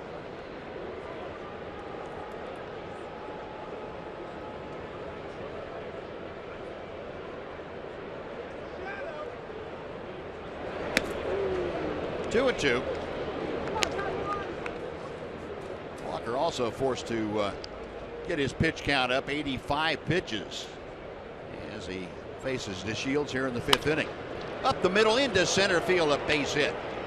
Now Delino 2 for 3. Rangers with 5 hits now and 1 on with 1 out for Nomar Mazara. Well, our AT&T high-speed internet replay. A lot of good things happened for the Rangers to score a run. Delino legging that infield base hit out, and even after replay, and then the neighborhood play called in the Rangers' favor. That set up Adrian Beltre's seeing eye ground ball to the right side. So some fortuitous baseball. There goes Delino, and the pitch fouled away by Nomar Mazara.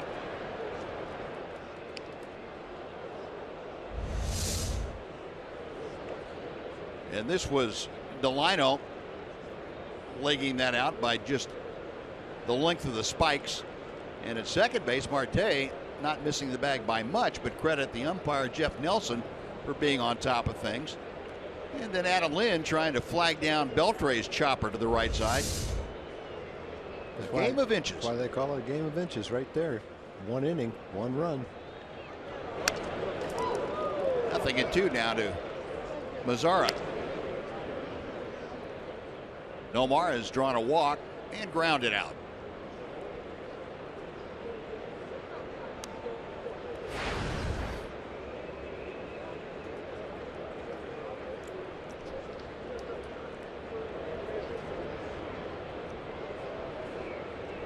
Taijuan Walker, a check of first.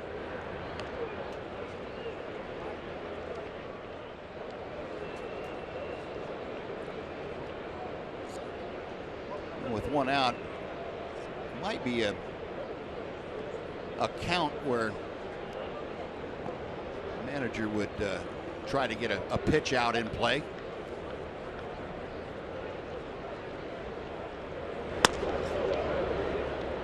Two and two.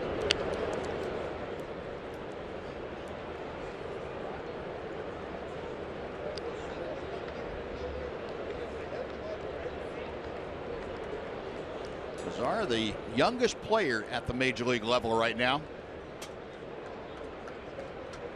20 years of age, soon to be 21.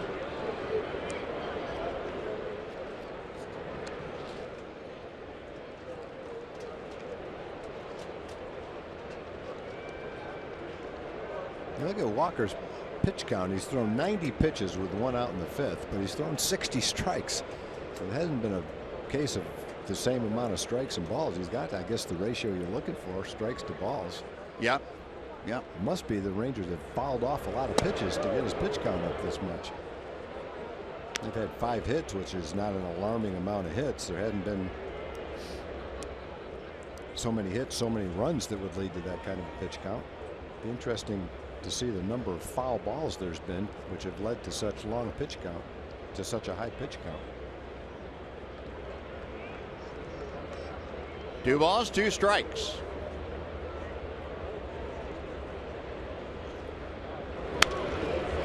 With Deshields on the move, Mazara protecting the strike zone, fouls it away. A lot of the foul balls with 2 strikes. Right. Rangers aren't putting the ball in play early in the count very often, I guess is another way of saying it.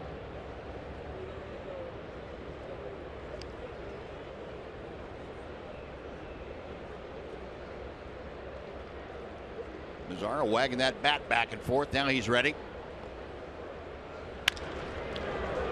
That will play ball. Cano makes the tag on to first. And the throw back behind. Deshields thought he had been called out by Jeff Nelson, and so he was headed toward the Ranger dugout and realized that he hadn't been called out. And he was too late to get back to the bag. So that'll do it for the Rangers. No runs, a hit, nobody left. Halfway through the ball game, we are deadlocked in 1.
A strange double play to end the top of the fifth.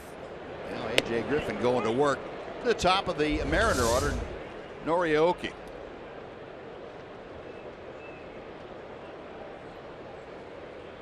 Cano was going to make the tag, and I guess Delano just figured, well, he was close enough, so he's probably going to call me out, or that I went out of the baseline. That's what I think he must have felt like he was out of the baselines, because he would have known if he got tagged. Yeah. He must have felt like he's going to call me out of the baseline.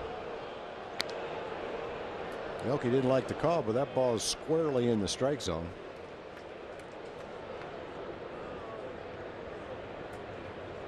Aoki 1 for 2. Last time up, reached on an error and scored the only run for Seattle.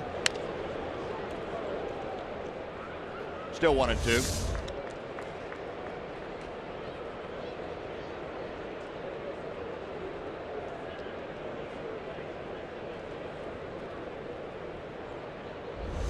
It was a sleight of hand. The ball was in his throwing hand, not in his glove. Tough play for Griffin to get Aoki, and a nice play by the big right-hander.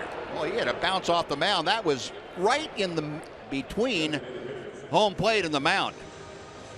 No man's land for sure, and AJ said, I'll take care of it. Nice play. At first I thought Brett was going to be able to get it, but it kept rolling. AJ, that might have been his best fastball that he just threw to first base. Good play. Get that leadoff hitter. Well, the first time that Aoki has been retired this afternoon. And it brings up Seth Smith, who is 1 for 2.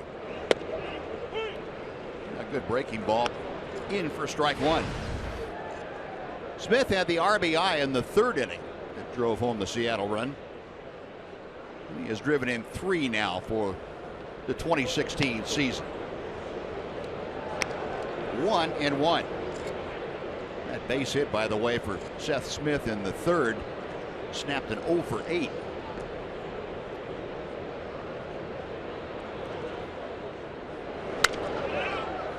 One and two.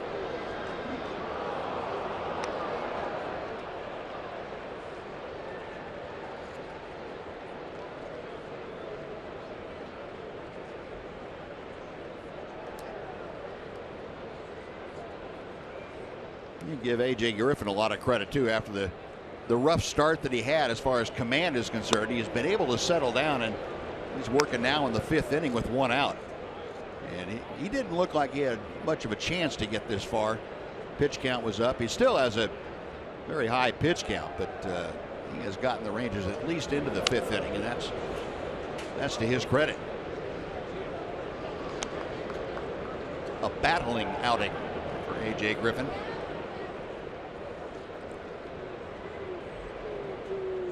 Two balls and 2 strikes to Smith.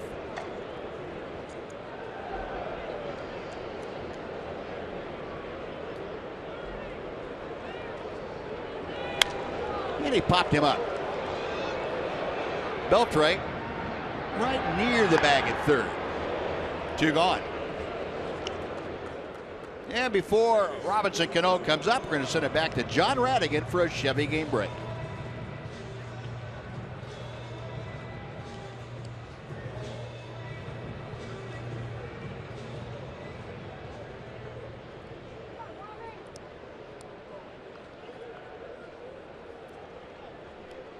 All right, John, thank you. Angels a half game behind the Rangers in the Western Division standings.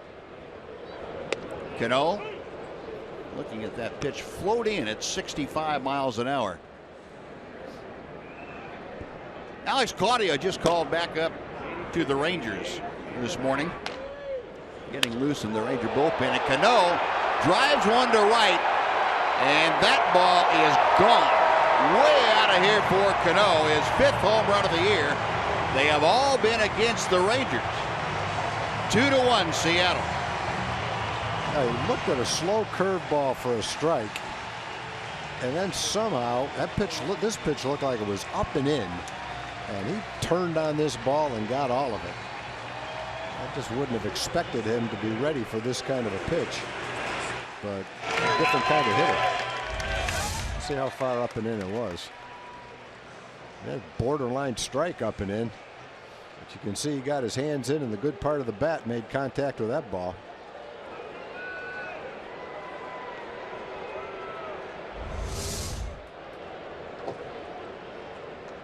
No, a 2-out home run.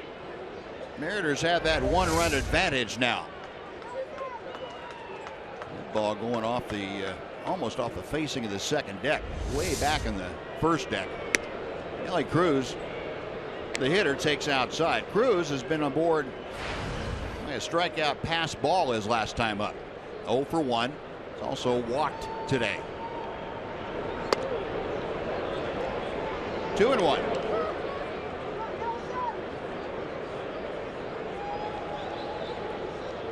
A.J. Griffin in 2013 gave up 36 home runs. A towering pop-up in foul territory. And Adrian Beltre handles it. That'll do it. But Robinson Cano, with his 5th home run of the year, gives the Mariners the lead. We'll head to the 6th inning here in Seattle. It's the Mariners 2 and the Rangers 1.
Sonic Slam Inning brought to you by Sonic.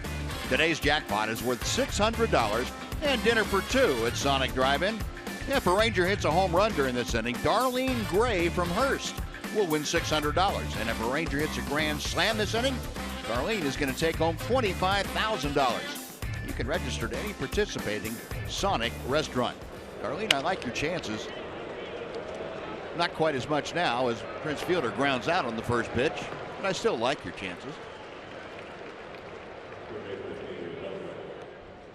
1 away for Adrian Beltre.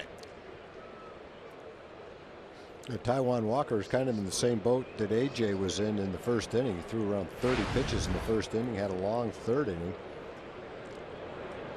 He's here in the 6th inning, battling away. Still hasn't thrown his 100th pitch yet. 94 pitches. Kind of hung in there himself. Adrian taking a fastball just above the knees. Beltre, that chopper to the right side that got through for an RBI single in the 3rd inning, now has 9 runs driven in the early going.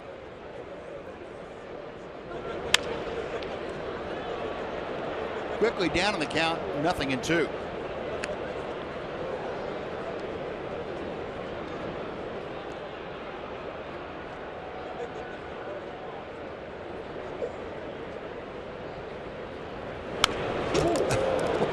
Talk about tomahawking one.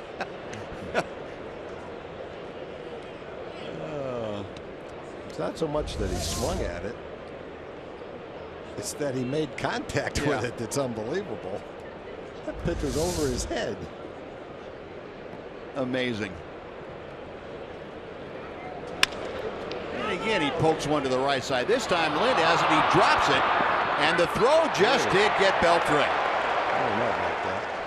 Corey Blazer making the call down there, and Adrian, are you sure? Yeah, the Rangers are going to Sure didn't look out from up here. take a look at it.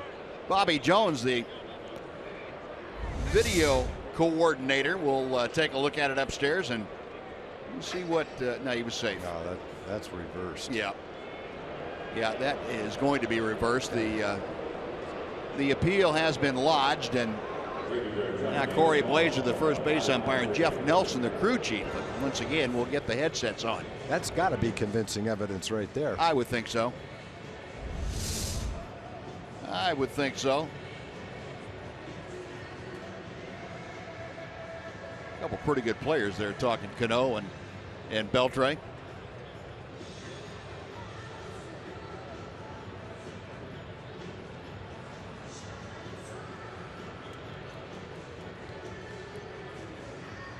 And that didn't take long. He is safe at first base.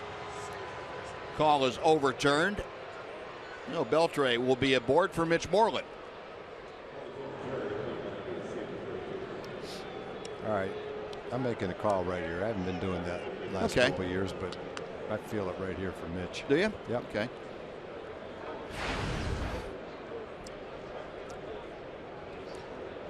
Mitch is due. The team needs it.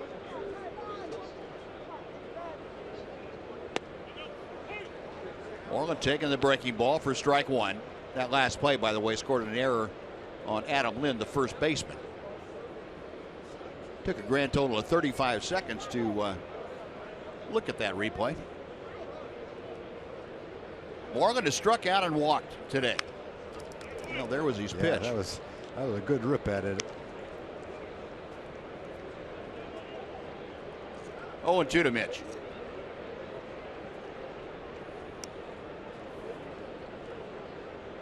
Mitch coming off a spring that he'd gotten off to kind of a slow start, but turned the power on, had 3 home runs in his last several ball games.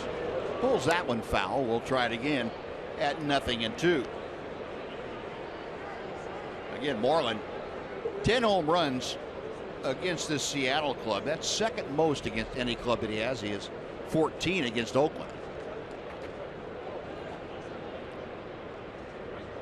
Beltre, a modest lead at first. To second, and no throw back to first. So the force removes Beltre. Moreland will take over at first base, and that'll bring up Ian Desmond.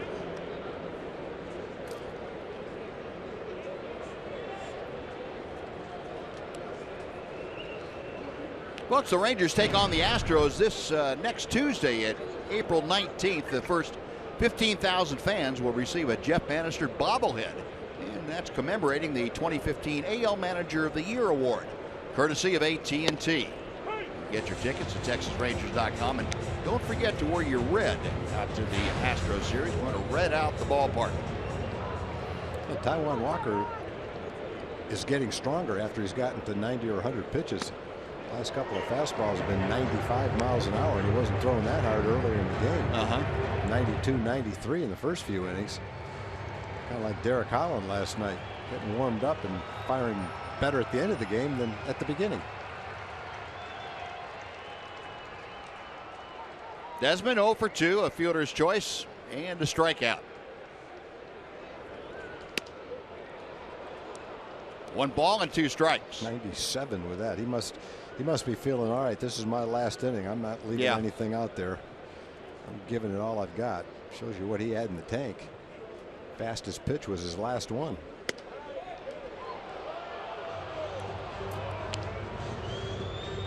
Two and two.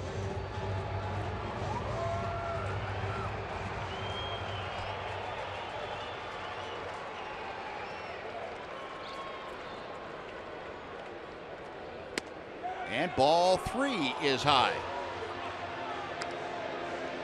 Steal pitch tracking. You're showing that that last one borderline, but Desmond got the call. And so with 2 outs and a full count, Mitch Moreland will be moving at first. Rougned Odor hoping for a shot here in the 6th inning.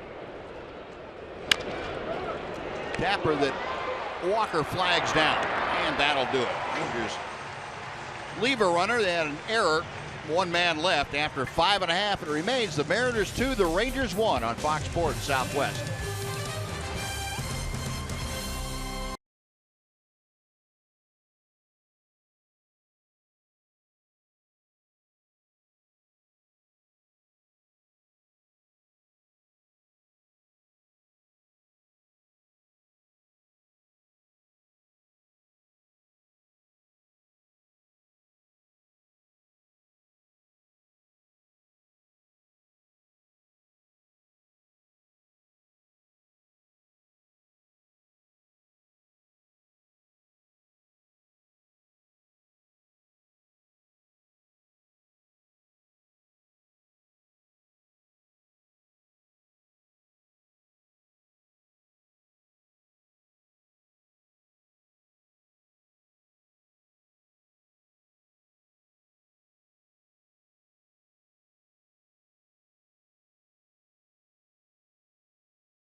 Yankees visit Globe Life Park. Their only visit April 25th through the 27th. Pack the park as the Rangers take on the boys from the Bronx. Great seats still available for that series, and tickets start at just $19. Visit TexasRangers.com or you can call 972 Rangers to get your tickets. Now Alex Claudio, fresh off the plane from AAA Round Rock, is on now to take over for A.J. Griffin. Alex Claudio, the 24-year-old from San Juan, Puerto Rico. Up and down the last couple of years with the Rangers. Appeared in 18 ball games last year, went 1-1 with a .287. So he's taken over for A.J. Griffin. A.J., 5 innings of work, only 3 hits and 1 earned run. 4 walks, 5 strikeouts. That was a definite battle for A.J. today. He was the beneficiary of a couple of beautiful double plays that Hanser Alberto turned. But he only gave up 3 hits, only gave up 1 earned run. Wasn't an artistic success necessarily, but as you said, Buzz, he battled and got through 5 innings. Rangers just need to come back and score some runs. Seager lost one to deep center field. Back is Deshields midway in the warning track and makes the catch. Yeah, that's about his best bolt to that part of the ballpark, it looked like. He got a pitch, he had the swing, he had the trajectory, he just didn't go far enough.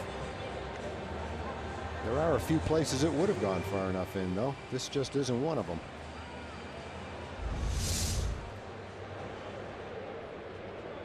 Oh, you get a hanging breaking ball that stayed in the middle of the plate, but that is a long out, number 1. Here's Adam Lind. Lind called out on strikes in the second. Grounded out to Mitch Moreland in the 4th inning.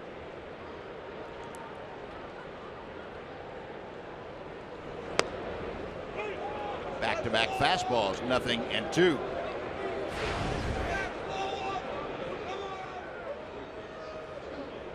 Adam Lind in his career made a habit of pestering Ranger pitching. Outside with the next pitch. Lind with 18 home runs in 52 career games against the Rangers. Also hitting .282.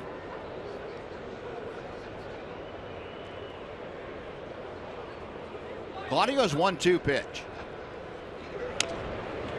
We'll try it again. Lynn with a .584 slugging percentage. That's third best among active players.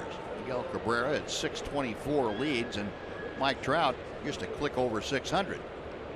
Only one's better than Adam Lynn's .584. Loop to left field. That's in for a base hit. Now, Lynn going the other way from being down in the count has his first hit, and that for Lynn just his second hit in 20 at bats this spring.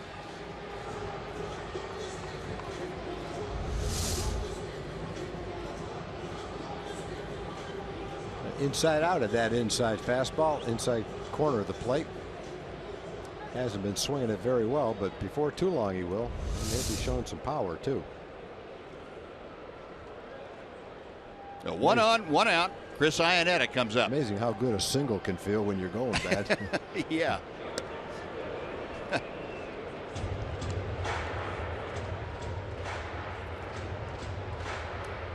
Iannetta pop out to second and a strikeout.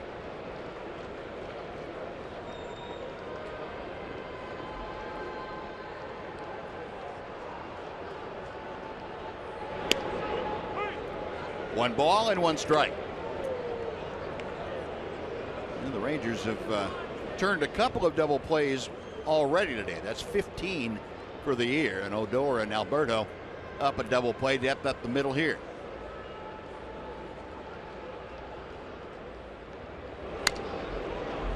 One and two.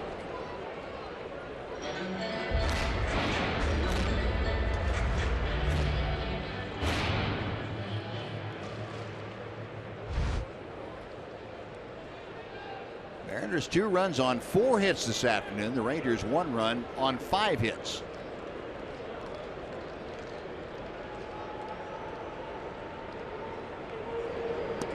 Well, there's that changeup, and Iannetta could have swung a couple more times before it got there. That's a tough one to hit when you see it for the first time. You hope you see it in the at bat before you have 2 strikes. The first time you see it, it's tough to wait on it.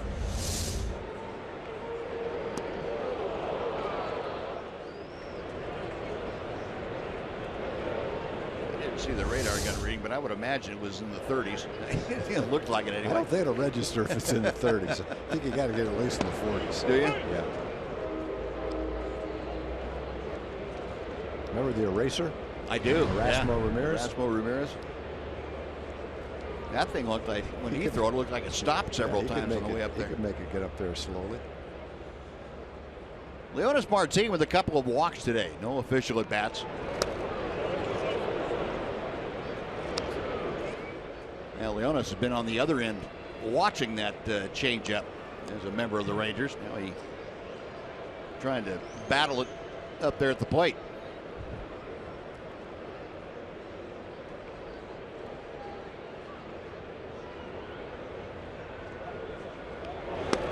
Got him swinging. 3-pitch strikeout for Claudio. Struck out back-to-back Mariners. No runs a hit, 1 left. After 6 innings here at Safeco, it's the Mariners 2, the Rangers 1 on Fox Sports Southwest.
This afternoon's four-game summary. Rangers got on the board as Adrian Beltre drove in his 9th run here in the early going. That gave the Rangers a 1-0 lead. With Robinson Cano then in a tie ball game against A.J. Griffin. Went deep for his 5th home run of the year. They've all come against the Rangers. And that puts the Mariners on top at their current level at 2-1. Cano had been over 16 before that home run. As we go to the 7th inning, starter Taijuan Walker is out. He is finished after 6 frames. High pitch count got to him too, and Rougned Odor will lead off against the new pitcher. That is Vidal Nuno. Saw Nuno last night. Ball 1 to Rougned, who was grounded out and popped out.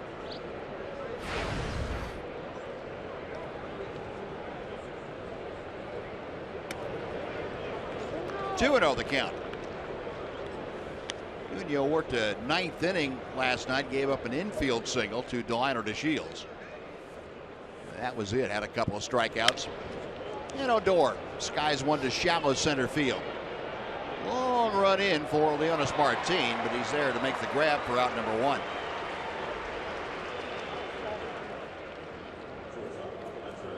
Numbers for Vidal Nuno, 28-year-old left-hander. This is 3rd ball game. 3 walks or 3 strikeouts, no walks for the left-hander, and the opponent's hitting .333 against him. Hanser Alberto is next. Takes ball 1.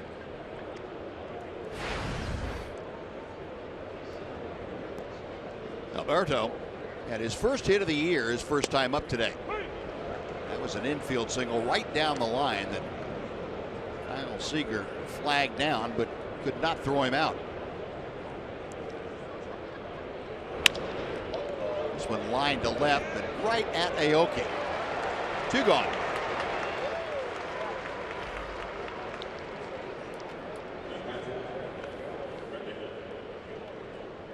And now Brett Nicholas coming up.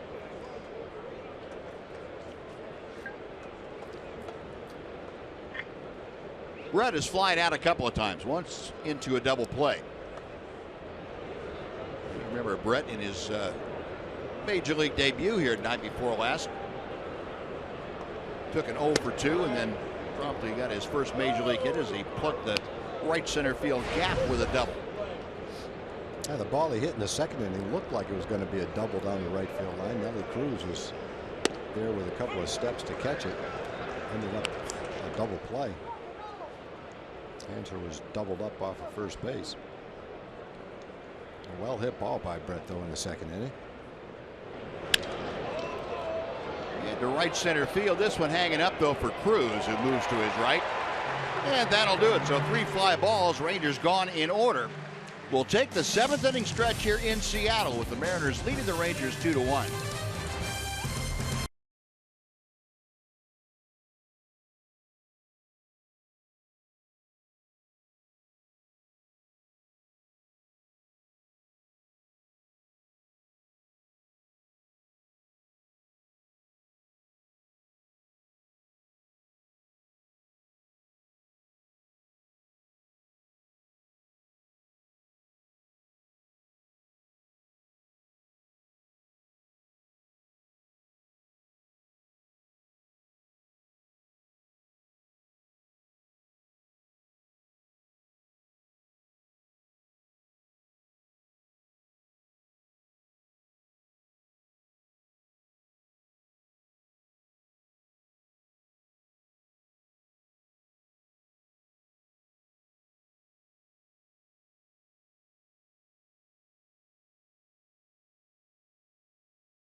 Schedule brought to you by Progressive. The Rangers and Mariners finishing up here this afternoon. Then it's back home and going to host the red-hot Baltimore Orioles. Orioles playing the Red Sox on the East Coast tonight. They'll be in the early morning hours and take on the Rangers starting tomorrow night. Then an off day on Monday, the first one of the year. Houston comes in. A red-out week for the Rangers and the Astros. Tuesday, Wednesday, and Thursday. Then a quick 3-game trip to the White Sox in Chicago, and then the Yankees and Angels come in to finish out the month of April. Alex Claudio back to the hill. He will work to Ketel Marte, the switch-hitting shortstop, number 9 hitter. Then it's back to the top of the order for the Mariners. Seattle leading 2-1. Rangers have out-hit the Mariners 5-4 here this afternoon. Anzer Alberto gobbles up that ball. 1 pitch and 1 away. Well, Marte, a couple of strikeouts, now a ground out very quickly. And Nori Aoki will come up for his 4th at bat. Yeah, Alex Claudio getting the job done. Gave up a single last inning, but also had a couple of strikeouts. Quick out here in the 7th. He was called up today to replace Phil Klein, who had thrown the ball very well.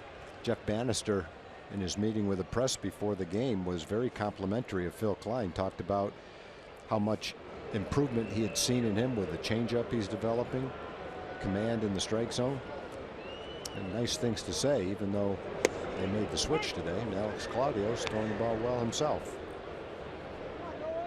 I'm sure that Jeff Bannister, one of the things that he talked to Phil Klein about was, hey, this has it's not a reflection on how you did or how we think about you. No, it's just a matter of us needing a long guy up here that's fresh. Peel down to third on the check swing, and Doug Eddings said no swing. 1 ball and 1 strike. Aoki has doubled in 3 trips. Scored the first Mariner run back in the 3rd inning after reaching on an error. And that ball shot foul down the third base side.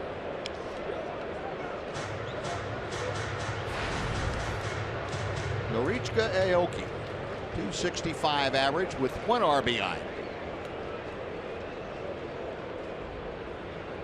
Originally came up in the Milwaukee system and also played Kansas City and San Francisco. Up the middle, into center, a base hit. Like a drag bunt. Yeah.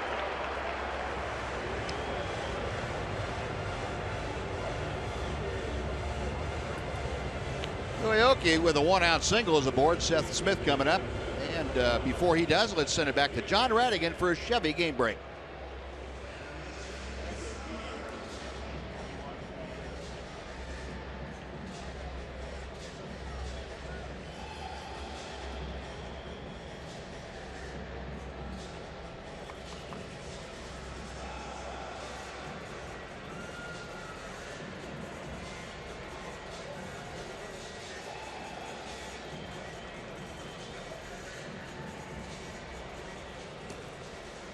All right, John, thank you. Well, the left-hander Claudio on the mound. Scott Service has gone to his bench, and Franklin Gutierrez has grabbed the bat. He's going to come up and pinch hit for the left-handed swinging Seth Smith. So Gutierrez getting the at-bat and brings up a 154 average. Strike in at the knees.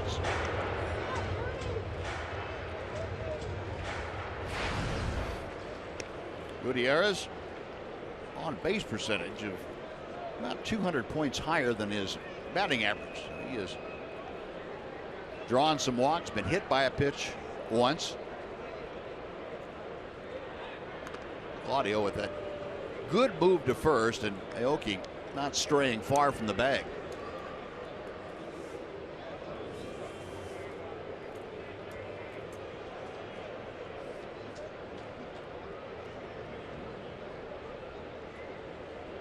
Claudio set for the 0-1 pitch.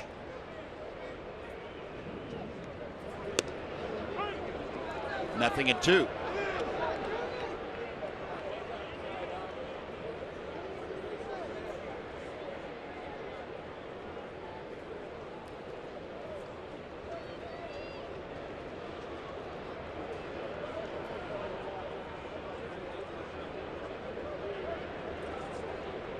Rangers again positioned to take care of a double play grounder should they get one.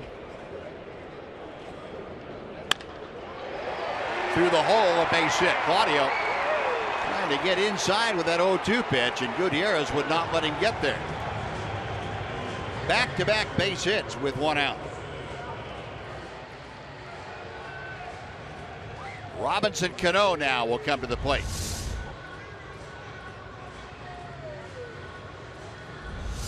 Saw where Brett Nicholas had that target set, and Gutierrez ambushed that pitch before it ever got back to Brett Nicholas.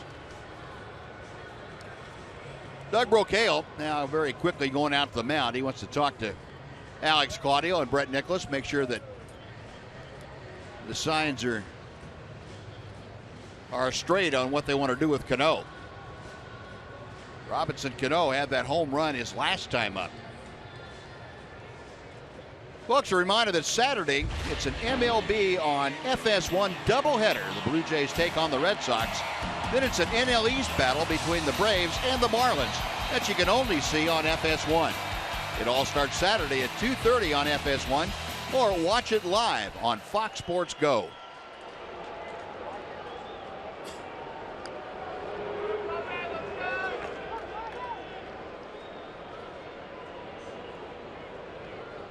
Tony Barnett up and loosening very quickly in that Ranger bullpen.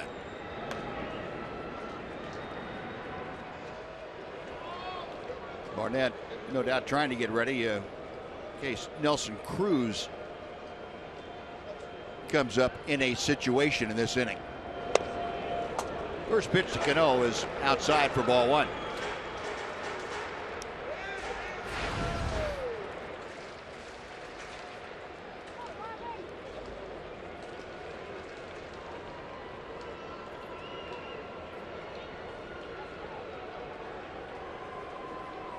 Claudio with a 1-0 pitch. That will even things up.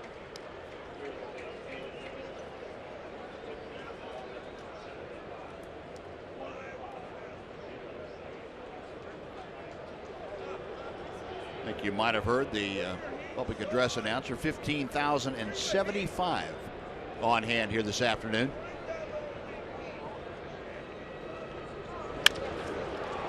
Beltre, the second, that's all they're going to get. Beltre was going to tag Aoki, but he ran around him. And then by the time Adrian got the ball to Odor at second, you couldn't get Cano. Good idea, but a good idea by Aoki to avoid that tag at all costs. Yeah, I think Adrian right here feels like he's going to be able to tag Aoki. Aoki went the other way. And then it was too late to turn the double play. Evasive action by Aoki. See, Adrian went one way, Aoki went the other way.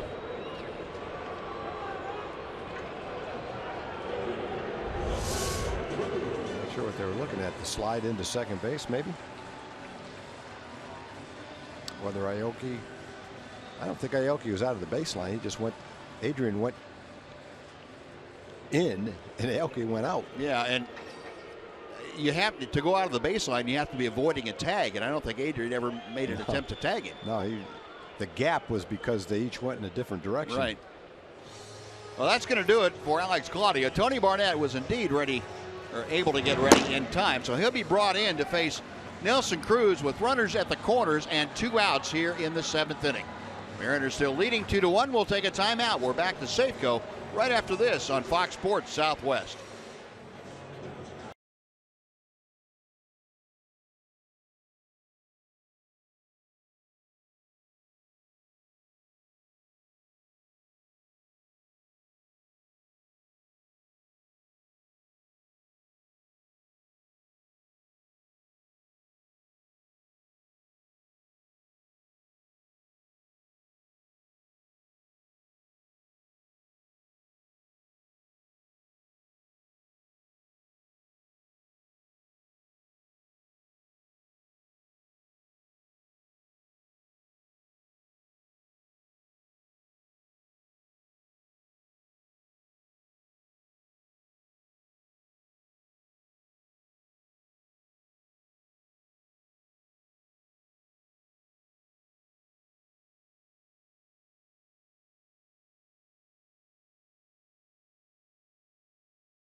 any pride at a Ranger game.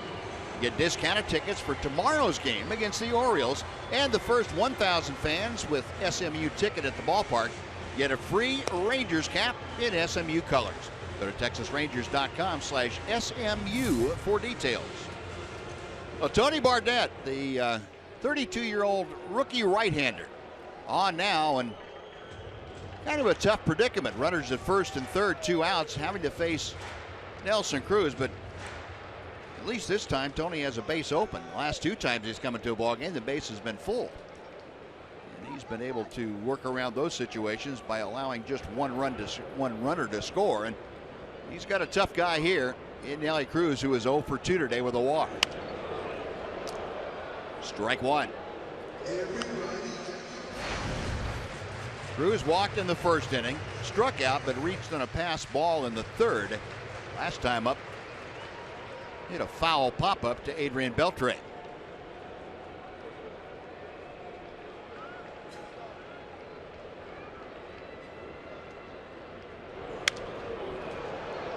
Nothing in 2. Tony Barnett, a cagey relief pitcher. Honed his craft over in Japan. He was over there for 6 years and developed 4 very good pitches that he can throw virtually at any time. Well, he's not your typical closer, although he was a closer in Japan.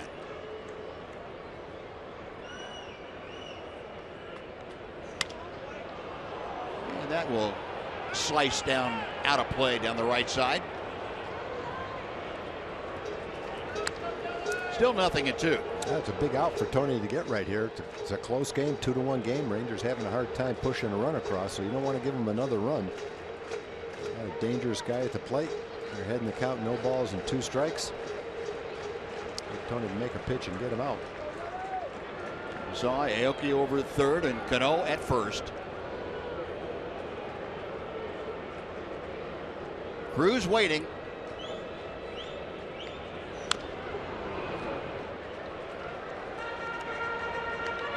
Barnett's thrown him all fastballs, and they've all moved a different direction. That's kind of the master of that pitch that Tony is.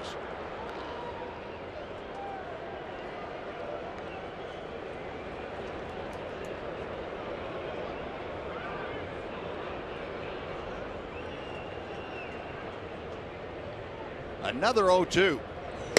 Got him swinging. Looked like a cutter away from Cruz, and Tony Barnett, with runners at the corners, strikes out Nelson Cruz, and that'll do it for the Mariners. We go to the 8th inning, still 2-1 Seattle.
The Rangers play the final game of a 3-game set against the Angels, and the first 7,500 kids 13 and younger will receive a Prince Fielder wiffle ball bat and ball. That's courtesy of McDonald's.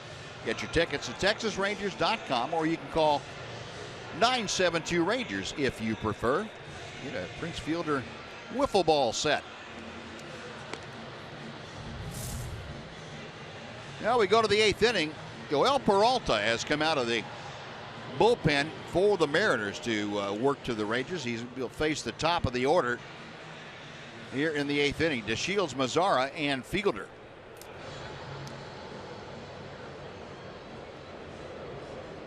Peralta hasn't worked since having a blown save on Sunday against Oakland. Gave up a game-tying home run to Marcus Semien in the 8th inning. That's the only hit he's given up in his 3 innings was that home run.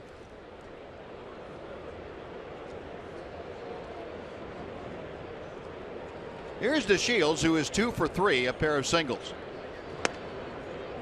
1 ball, no strikes.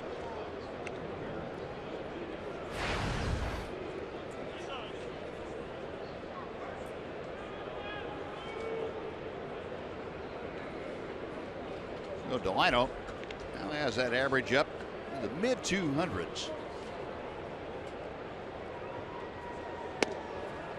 Peralta pours in a strike, 1-1.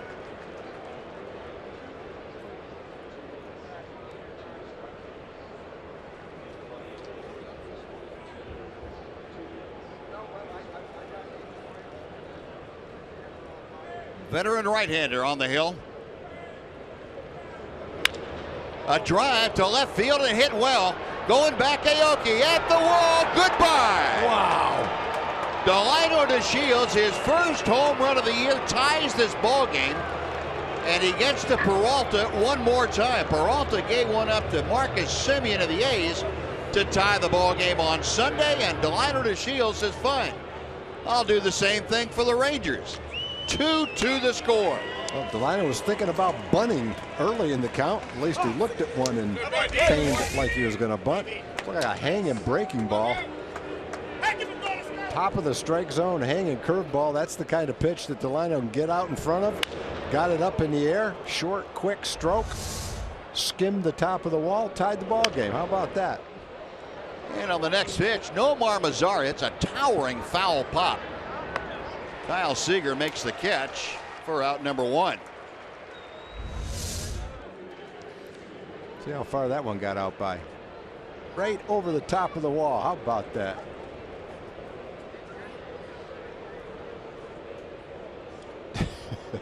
Well, Peralta, see, I've seen that before. It didn't get out by much, but that was a hanger.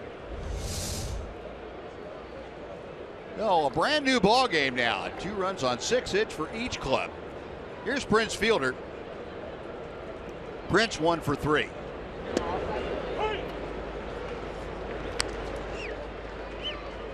Fielder's base hit, a single back in the first inning. Since then, he has struck out, grounded to short. No, Delino Deshields, his first home run of the year. Rangers with their 7th home run as a team.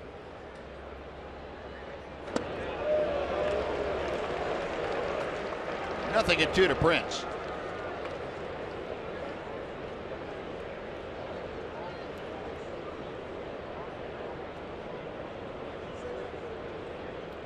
So neither starter in today's ball game will have a decision in this game.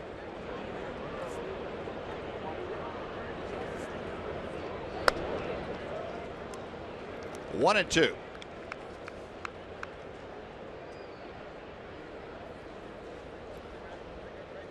A.J. Griffin off the hook for a potential loss, and Taijuan Walker off the hook for a potential win. Here's A.J. Peralta's 1-2. Line to the gap in right center field. In a hurry is Cruz, and he makes the catch. Looked like Nelly had a battle of lights going for that ball in the gap. Well, Nelly kind of went back for it, came sideways, came in, and made the catch on an extremely hard hit ball by Prince Fielder.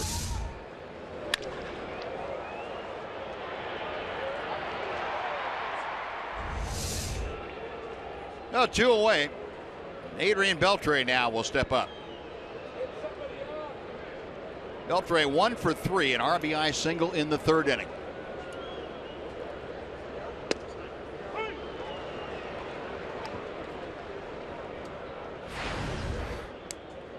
Beltre 1 out of 9 in his career against Joel Peralta.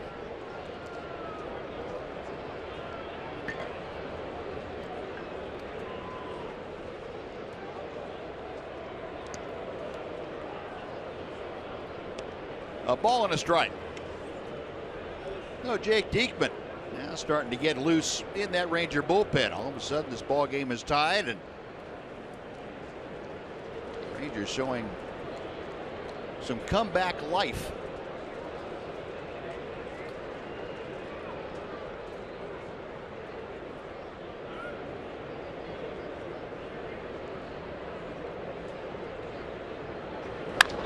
And Beltre, a towering drive down the left field line. If it's fair, it is gone, and it is foul. Oh, wow. Adrian never left home plate, so he knew that was foul. But it, from our angle anyway. Boy, it looked close. Yeah, it did. That pitch was up in his eyes and inside. You don't know how he hit some of these pitches. Just, he knew it right there, I guess. Not by much. Looked like he might have sliced it around the pole coming back the other way. No, just a long strike.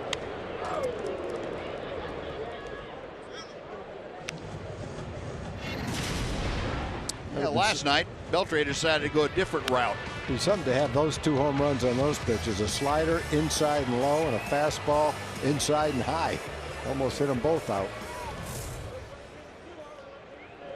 Still like his swing earlier in the game on the ball that literally was over his head. Yeah. That he fouled off. Check swing roller down to first, and Lind will underhand to Peralta. That will do it. Well, the Rangers on Delino Deshields' first home run of the year tie the ball game. A run on a hit, and nobody left. Bottom of the 8th coming up. Deadlocked at 2.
As we head to the bottom of the 8th here at Safeco Field in Seattle, this the finale of a 7-game road trip, the first of the season for the Texas Rangers. After this, it is a return trip home to open a 4-game set against the Baltimore Orioles. The hot-hitting Chris Davis going up against the hot-pitching Cole Hamels. First pitch set for 7:05 from Globe Life Park in Arlington. You can see all the action right here on Fox Sports Southwest. And a big thank you to the fine folks at AT&T High-Speed Internet for getting us ready for the opener between the O's and the Rangers tomorrow. All right, Dan, thank you. And Kyle Seager leading off against Tony Barnett. So this ball game now in Tony's hands. A 2-2 game, trying to keep this tied, get the Rangers back to the plate in the 9th inning. Seager 0 for 3 today, a couple of double play grounders, and he shoots one to right center field, but this one not carrying nearly far enough to create a problem. Deshields has it for out number 1. Yeah, it's been a tough day for Seager. Seager's hit a couple of long fly balls, especially the one in the 6th inning. Then he had that one-hop smash with the bases loaded in the 1st inning, turned into a double play. Well, the Rangers handling Seager in this series pretty well. Got him 0 for 4 today. Yep. Seager on the season came in at 179, so he's much lower than that now. Rangers, maybe they're figuring him out this year.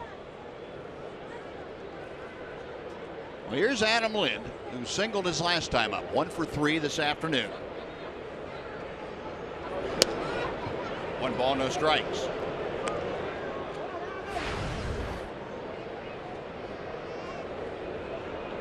Lind with that base hit got his batting average up to the 100 mark for the year. That ball's hit well to center field. Delino retreating. The heavy air will knock it down just enough to keep it in the ballpark for out number 2. Yeah, in this series, to give the Mariners some credit, they've hit 5 or 6 balls between left center and right center that in some parks might have been hit hard enough to go out of the ballpark. They haven't gone very far in this park. Some of them have gotten to the warning track. And it's just not the way to succeed here in cold weather. Try to hit fly balls to center field. Yeah, and as a pitcher coming in here, that's exactly what you wanted to do. Swing as hard as you want. Exactly. Go to center field with him. Keep the ball away from the foul lines, keep it in the middle of the park, and you've got a lot of room to work with. One hop smash that Iannetta hits, and Hanser Alberto takes care of that.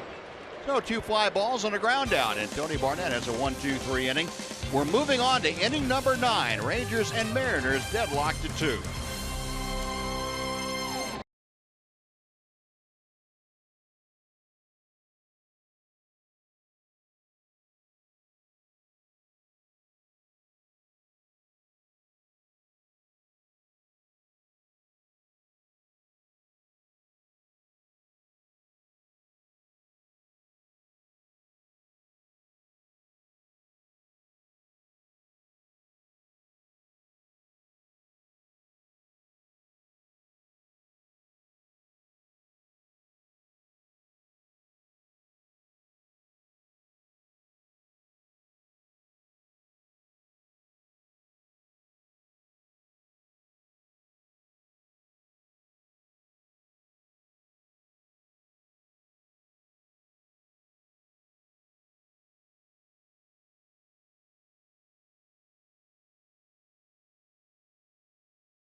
The 9th inning and 2-2 ball game. Rangers have come back within Deshields' home run in the 8th inning to tie this game. Now they will face the closer for the Mariners in this tie game. That's Steve Cishek. So Peralta, for the 2nd consecutive outing, gives up a game-tying home run in the 8th inning. Did it against Oakland on Sunday, and here today with Deshields taking him deep. Blown save for Peralta, and Cishek on to face Mitch Moreland, Ian Desmond, and Rougned Odor. Joaquin Benoit evidently has been kind of on a day-to-day deal with a little tightness in his throwing arm. I don't know if he's available today or not. But obviously the goal of the Mariners here is to use their closer, come back and score in the 9th inning and not have to worry about anything like extra innings. Yep. But Tony Zick has thrown 2 straight days. A lot of pitches yesterday. He's probably questionable whether he's available today. Breaking ball from Cishek is in for strike 1. And not sure about Benoit. Moreland 0 for 2 with a walk. He also had a strikeout and a fielder's choice ground out. Mitch currently hitting at an even 200 for the year. 1 ball and 1 strike. Cishek signed as a free agent in the offseason by the Mariners. Worked last year for both the Miami Marlins and the St. Louis Cardinals. Appeared in 27 games for St. Louis.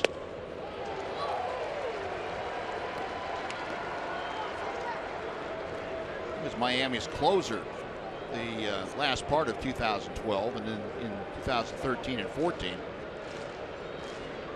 As many as 39 saves in Miami. 1-2 pitch. He did not go around, according to Doug Eddings. Oh, he stopped his bat on that one. Crowd didn't think he did. Boy, he stopped it just in time. Yes, he did. The Moose didn't think so in the background either.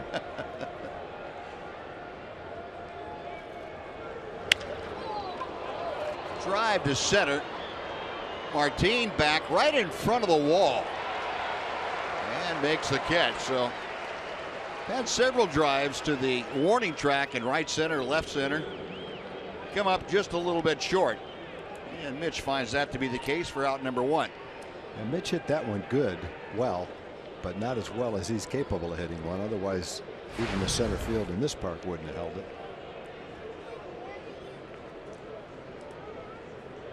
Ian Desmond 0 for 4 in his career against Steve Cishek. First ball swinging, little dribbler back to the mound. 2 gone. So Ian 0 for 4 this afternoon. And bases empty for Rougned Odor.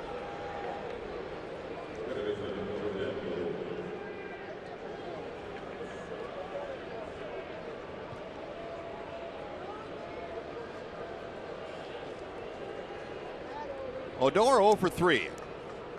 Fly out, pop out, ground out.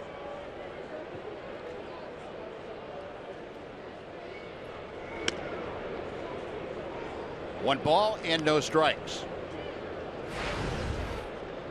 One thing about Cishek, he doesn't give up a lot of home runs.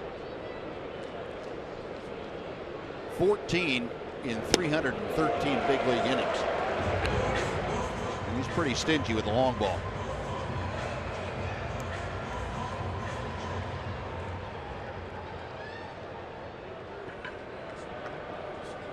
The 1-1 coming to Odor. Yes, good velocity from that arm angle that he uses too. 93 miles an hour with that fastball. There's a hard breaking ball that's tough on lefty or righty. Here's the breaking ball, and Cano knocks down a short hop, throws, and just did get him. I don't know. And I think they may want to take a look at this one too. You saw one reversed earlier. Cano blocked it, but the ball was a little bit away from him. He had to go get it. Well, that is pretty much bang bang, and Jeff Bannister waiting for the determination from upstairs. Whether that's appeal worthy or not. And the confirmation of, yeah, we'll go ahead and appeal that. Let's see what we can find out. So the appeal given out there again, and Corey Blazer making the call. This is the 3rd call that he has had appealed today. Even slowing it down, it doesn't help too much. Yeah, it's tough to see. And we had one earlier that led directly to the Ranger first run when Delino Deshields was credited with an infield hit. After that was appealed. The other one was pretty obvious. that the Rangers got the call on. This one's not quite so obvious. This might be tougher to overturn. So again, Corey Blazer and Jeff Nelson with the headsets.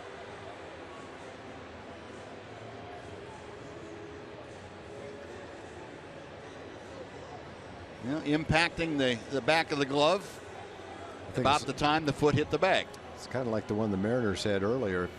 I think if he called him safe, it might not be overturned. If he called him out, it might not be overturned. That's how close it was.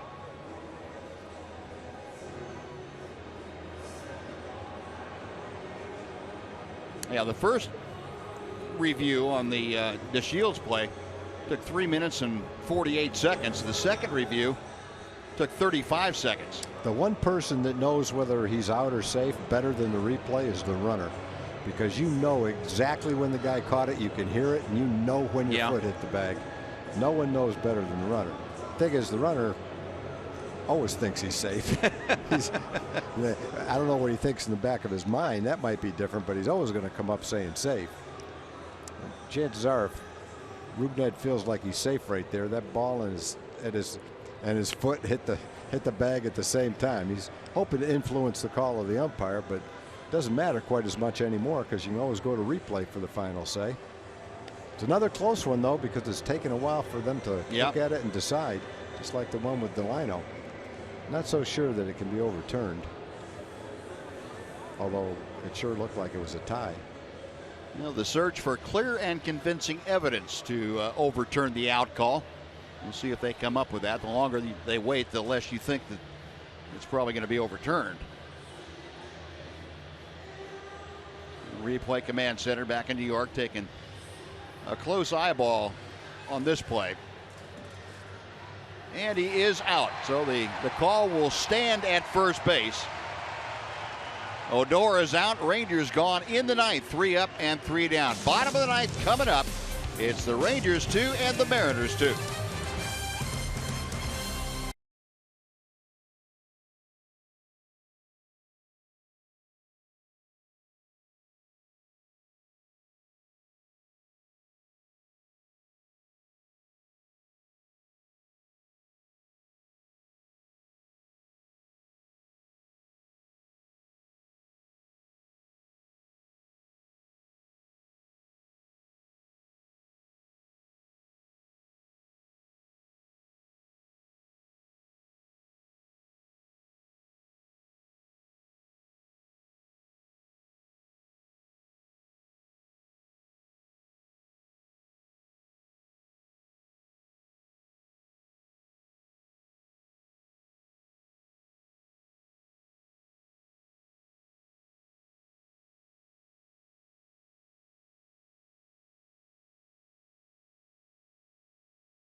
On Fox Sports Southwest is brought to you by Southwest Airlines.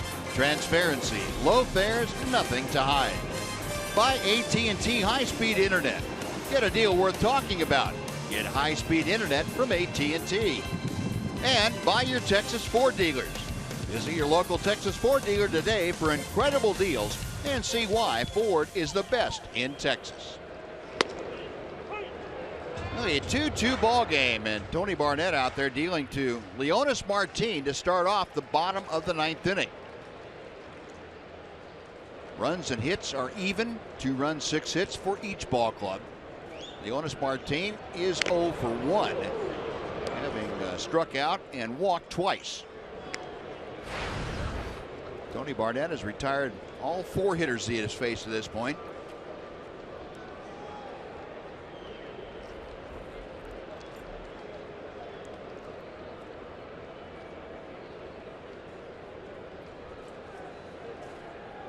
Brett Nicholas popping that sign down, and the 0-2.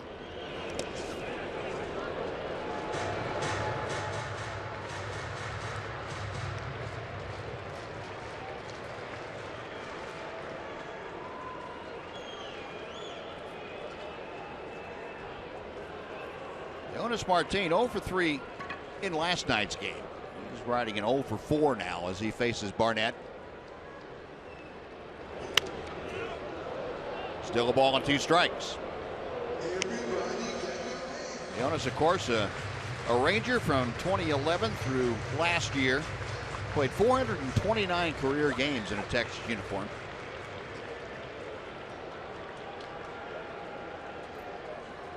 Rangers signed him after he established residency in Mexico after leaving the island of Cuba. Got him swinging. Boy, good, nice cutter.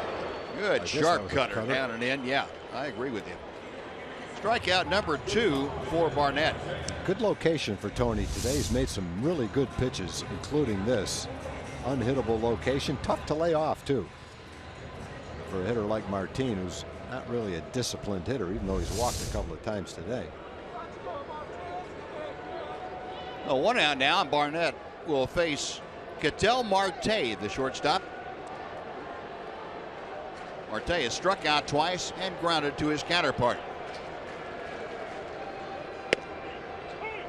0-1. Tony's thrown 16 pitches, 14 of them have been strikes. He's filling up the strike zone.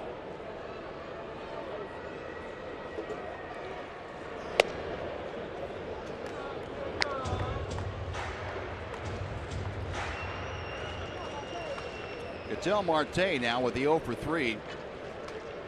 There's an 0 for 14 that he's trying to escape.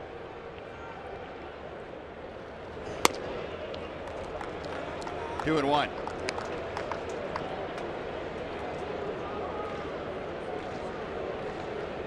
Marte last year hit 283 for the Mariners, 57 big league games.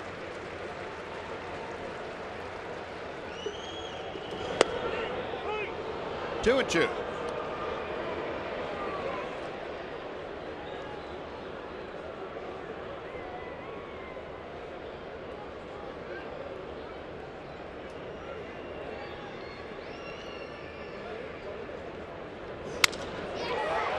Little looper. Alberto going out, can't get it. Just out of his reach. Marte is aboard with a 1-out single. Well, Hanser goes back about as well as anybody on a pop-up, but he couldn't quite get there. Just out of his reach. Let's see how close he came. Nice try. Well, Marte at first base, snapping that 0 for streak. Has pretty good speed, and the top of the order now, Nori Aoki. Aoki has a couple of hits in 4 trips.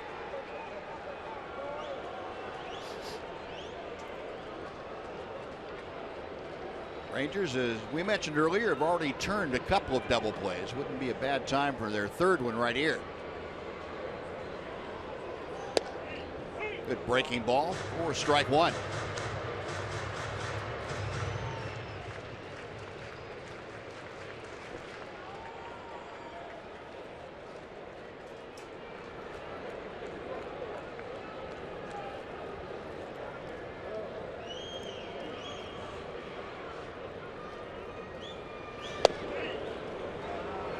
Just missed the outside corner. 1 ball and 1 strike. Aoki now has run his hitting streak to 8 consecutive ball games. That's the longest going in the American League.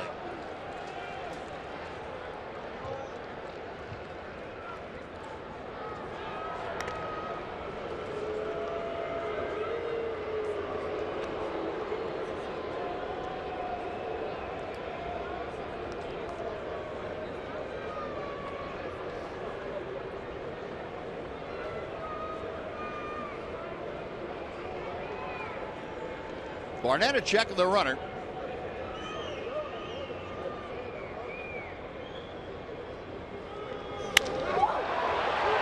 Desmond right there to make the grab. 2 gone.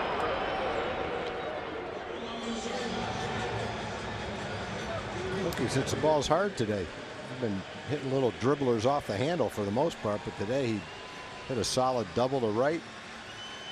Hit a solid ball to left field, carried all the way to the warning track. That was the one that Ian dropped in the 3rd inning, led to a run. He hit that last ball pretty hard, line drive to left field.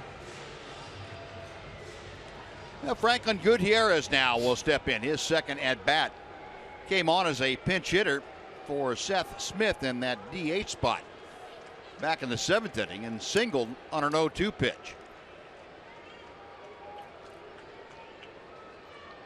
Gutierrez with the average now at 214.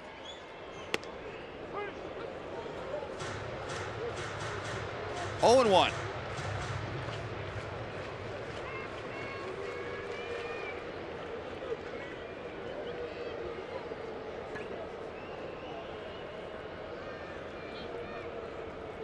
Tony Barnett on since the 7th inning.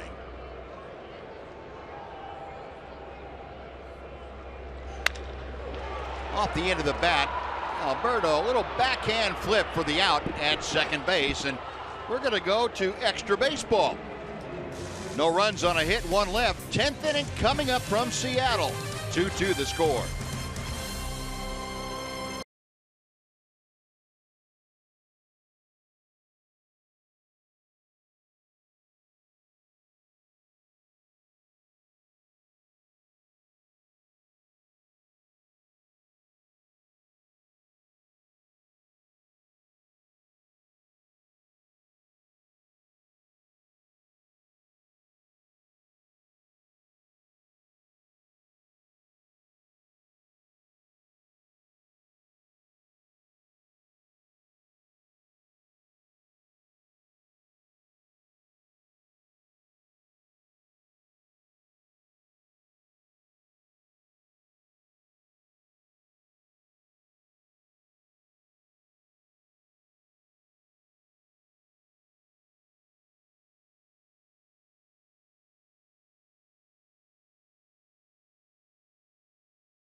Eighth inning, his first of the year, and so the Rangers coming to bat here in the top of the 10th inning against Steve Cishek, who was in the ball game last inning. Got the Rangers in order. Now he will deal to Hanser Alberto, Brett Nicholas, and Delino Deshields. Cishek got Moreland, Desmond, and Odor. A couple of ground outs and a fly ball. And Hanser Alberto bends back away from that breaking ball for strike 1. Hanser 1 for 3. I'm sorry, Tom. Go ahead. I was just going to say, Cishek only threw 10 pitches in the last inning. That's why he's back out there. Little check swing, chopper foul. It's 0-2. And I would imagine too that you mentioned Joaquin Benoit, probably not available. Maybe not. No.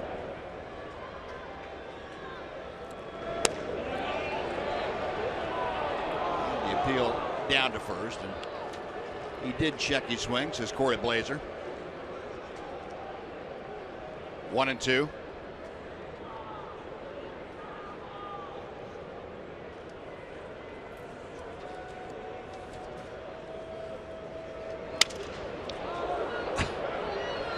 Heads are just flipping the bat at the ball. It's going to cost him a bat, but he prevented a called strike anyway. The ball ends up in the seats.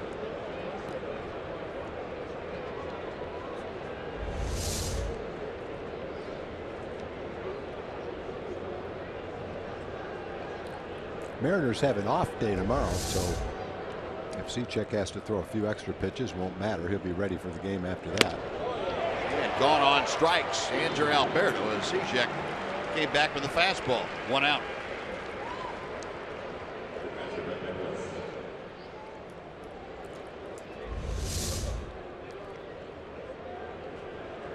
After the slider away that was a few inches outside, he runs that fastball with good tailing action up and in. That's a tough combination for a hitter. Now here's Brett Nicholas, who is 0 for 3. Takes ball 1. Nicholas has flied out all 3 times this afternoon. A couple of times to right, once to left. 2-0.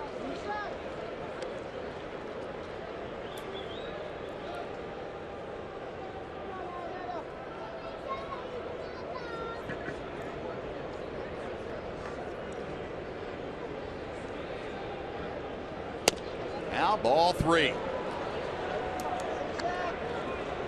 Well, Nicholas, the number 9 hitter, trying to get aboard here in the 10th inning with 1 out. Delino to Deshields, and the top of the order is next.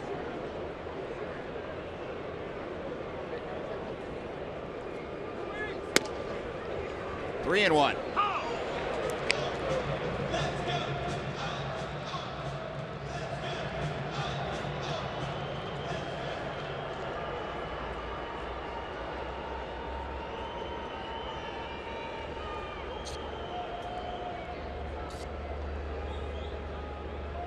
Brett out adjusting his batting gloves. Now back in.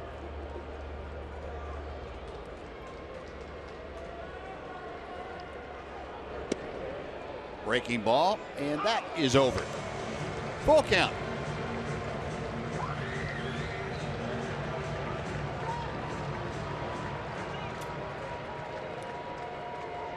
Now we have seen Brett Nicholas launch a few home runs in spring training. A towering pop foul. That's going to be back into the seats over the Mariner dugout. He hit a ball pretty well early in the game that Cruz made a play on, hit a long fly ball. Another time a little bit out in front of it, almost to the warning track out there. So he definitely has the capability of getting one up in the air out of here. Oh, I'd love to see his group of family and friends if he does. Yeah. Good swing. Good fastball, good swing. They are ready to launch themselves up in the air if he does hit one out of here. That's the pandemonium section if he hits a home run. That's as intense a group watching a game as you'll see right there, every one of them. Especially the ladies. One lady's got her eyes closed. Another 3-2. Got him swinging. Oh, a good breaking ball. Back-to-back strikeouts for Cechek.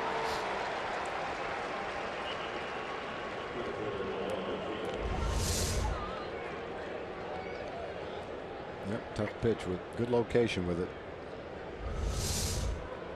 He had to throw everything he had to get Brett, including that breaking ball with 3 balls and 2 strikes. Threw him 3-1 too. No base is empty with 2 outs, and Delino Deshields 3 for 3 in his last 3 times to the plate, 3 for 4 overall. Takes a strike. Delino with his first home run of the year, leading off the 8th inning. That was against Joel Peralta. We'll take you back to that 8th inning. A hanger. See you later. I guess drive. All you can do as a pitcher, Buzz, is you know you hung one, you know he hit it good, is just hope it hits the wall. Yep. And doesn't get out of here. Yep. Good slider. 1-2.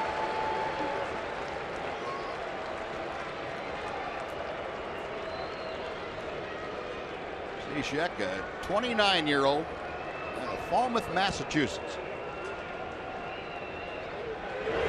Got him swinging. Cechek strikes out the side in order. Rangers gone. We'll go to the bottom of the 10th inning at Safeco. Rangers 2, Mariners 2, Fox Sports Southwest.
And here this afternoon, watching a very taut game at the moment. 2-2 the score. We play in the bottom of the 10th inning, and the 29-year-old left-hander Jake Diekman has come out of the Ranger bullpen to take over. And Diekman has given up basically nothing this year. He's allowed one walk. That's the only base runner in 3 1/3 innings. And Diekman, going back to last year, has a 10 2/3 inning scoreless streak going. That covers the last 14 regular season games that he's been in. Diekman on here to face Robinson Cano, Nelson Cruz, and Kyle Seager.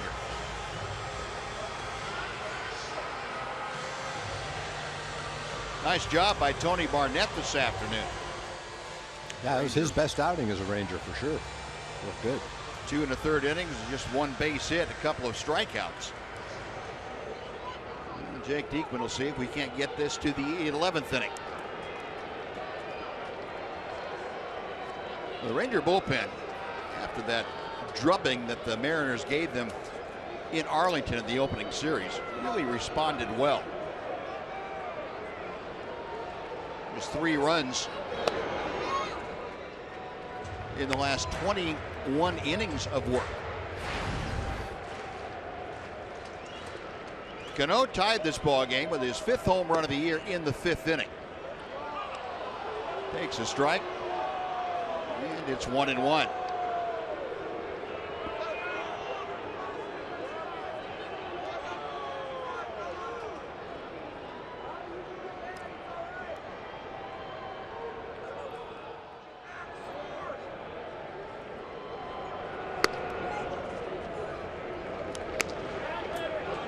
Must have made up for the other one. Laz giveth, Laz taketh away.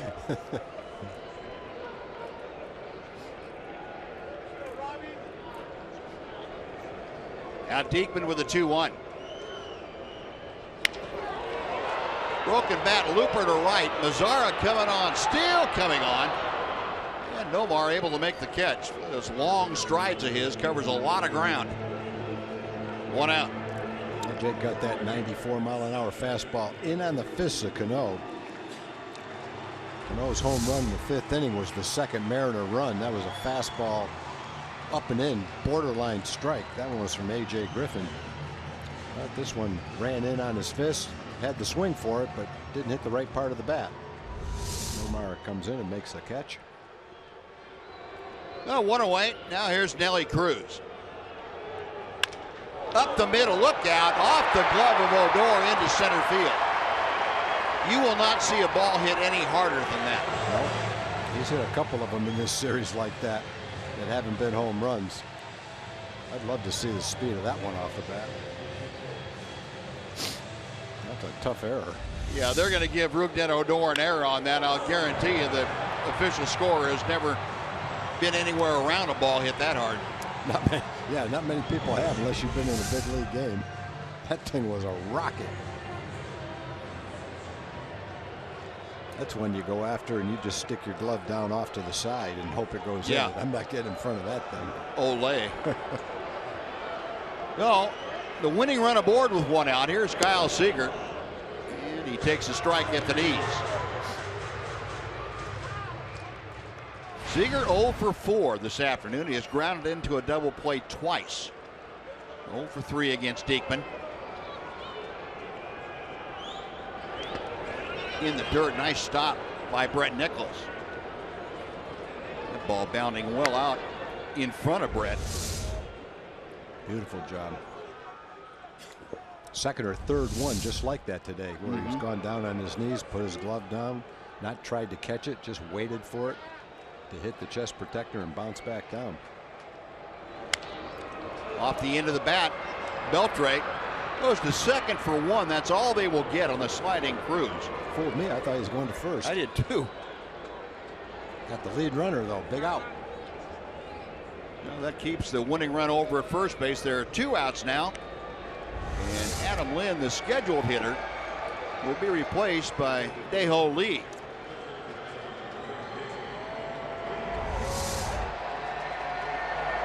Dae-Ho Lee, the right-handed hitter, will come off the Mariner bench take the place of the left-handed swinging Adam Lynn.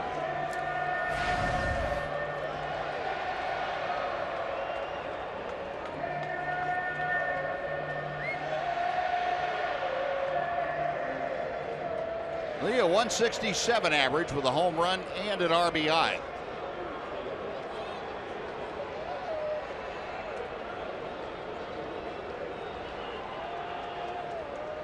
For Lee, 2 hits in 12 at-bats at the big league level. Diekman pouring in that fastball for strike 1.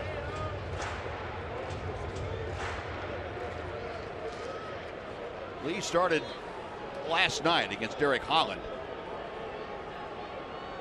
Went 1 for 3. Big guy had a rip at it. Yes, he did. Foul ball makes it 0-2.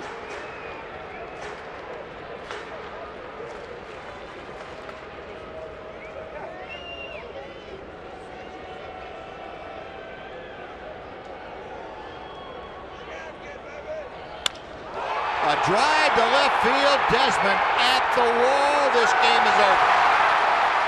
Dae-Ho Lee, a pinch hit, 2-run home run. The Mariners walk it off 4-2 in 10 innings. He had a rip at the pitch before it and fouled it back. And then got another high fastball, and he got this one. He didn't foul that one off. Jake Diekman gives up the first runs of the year, and they happen to result in a walk-off for the Mariners. The Rangers still win the series, have a winning road trip, but they let this one get away in extra innings to the Mariners here this afternoon. 4-2, the final in 10 innings. Dae-Ho Lee, the congratulatory hand slaps from his teammates, and a frustrated Jake Diekman on the Ranger bench, having to suffer the defeat here this afternoon.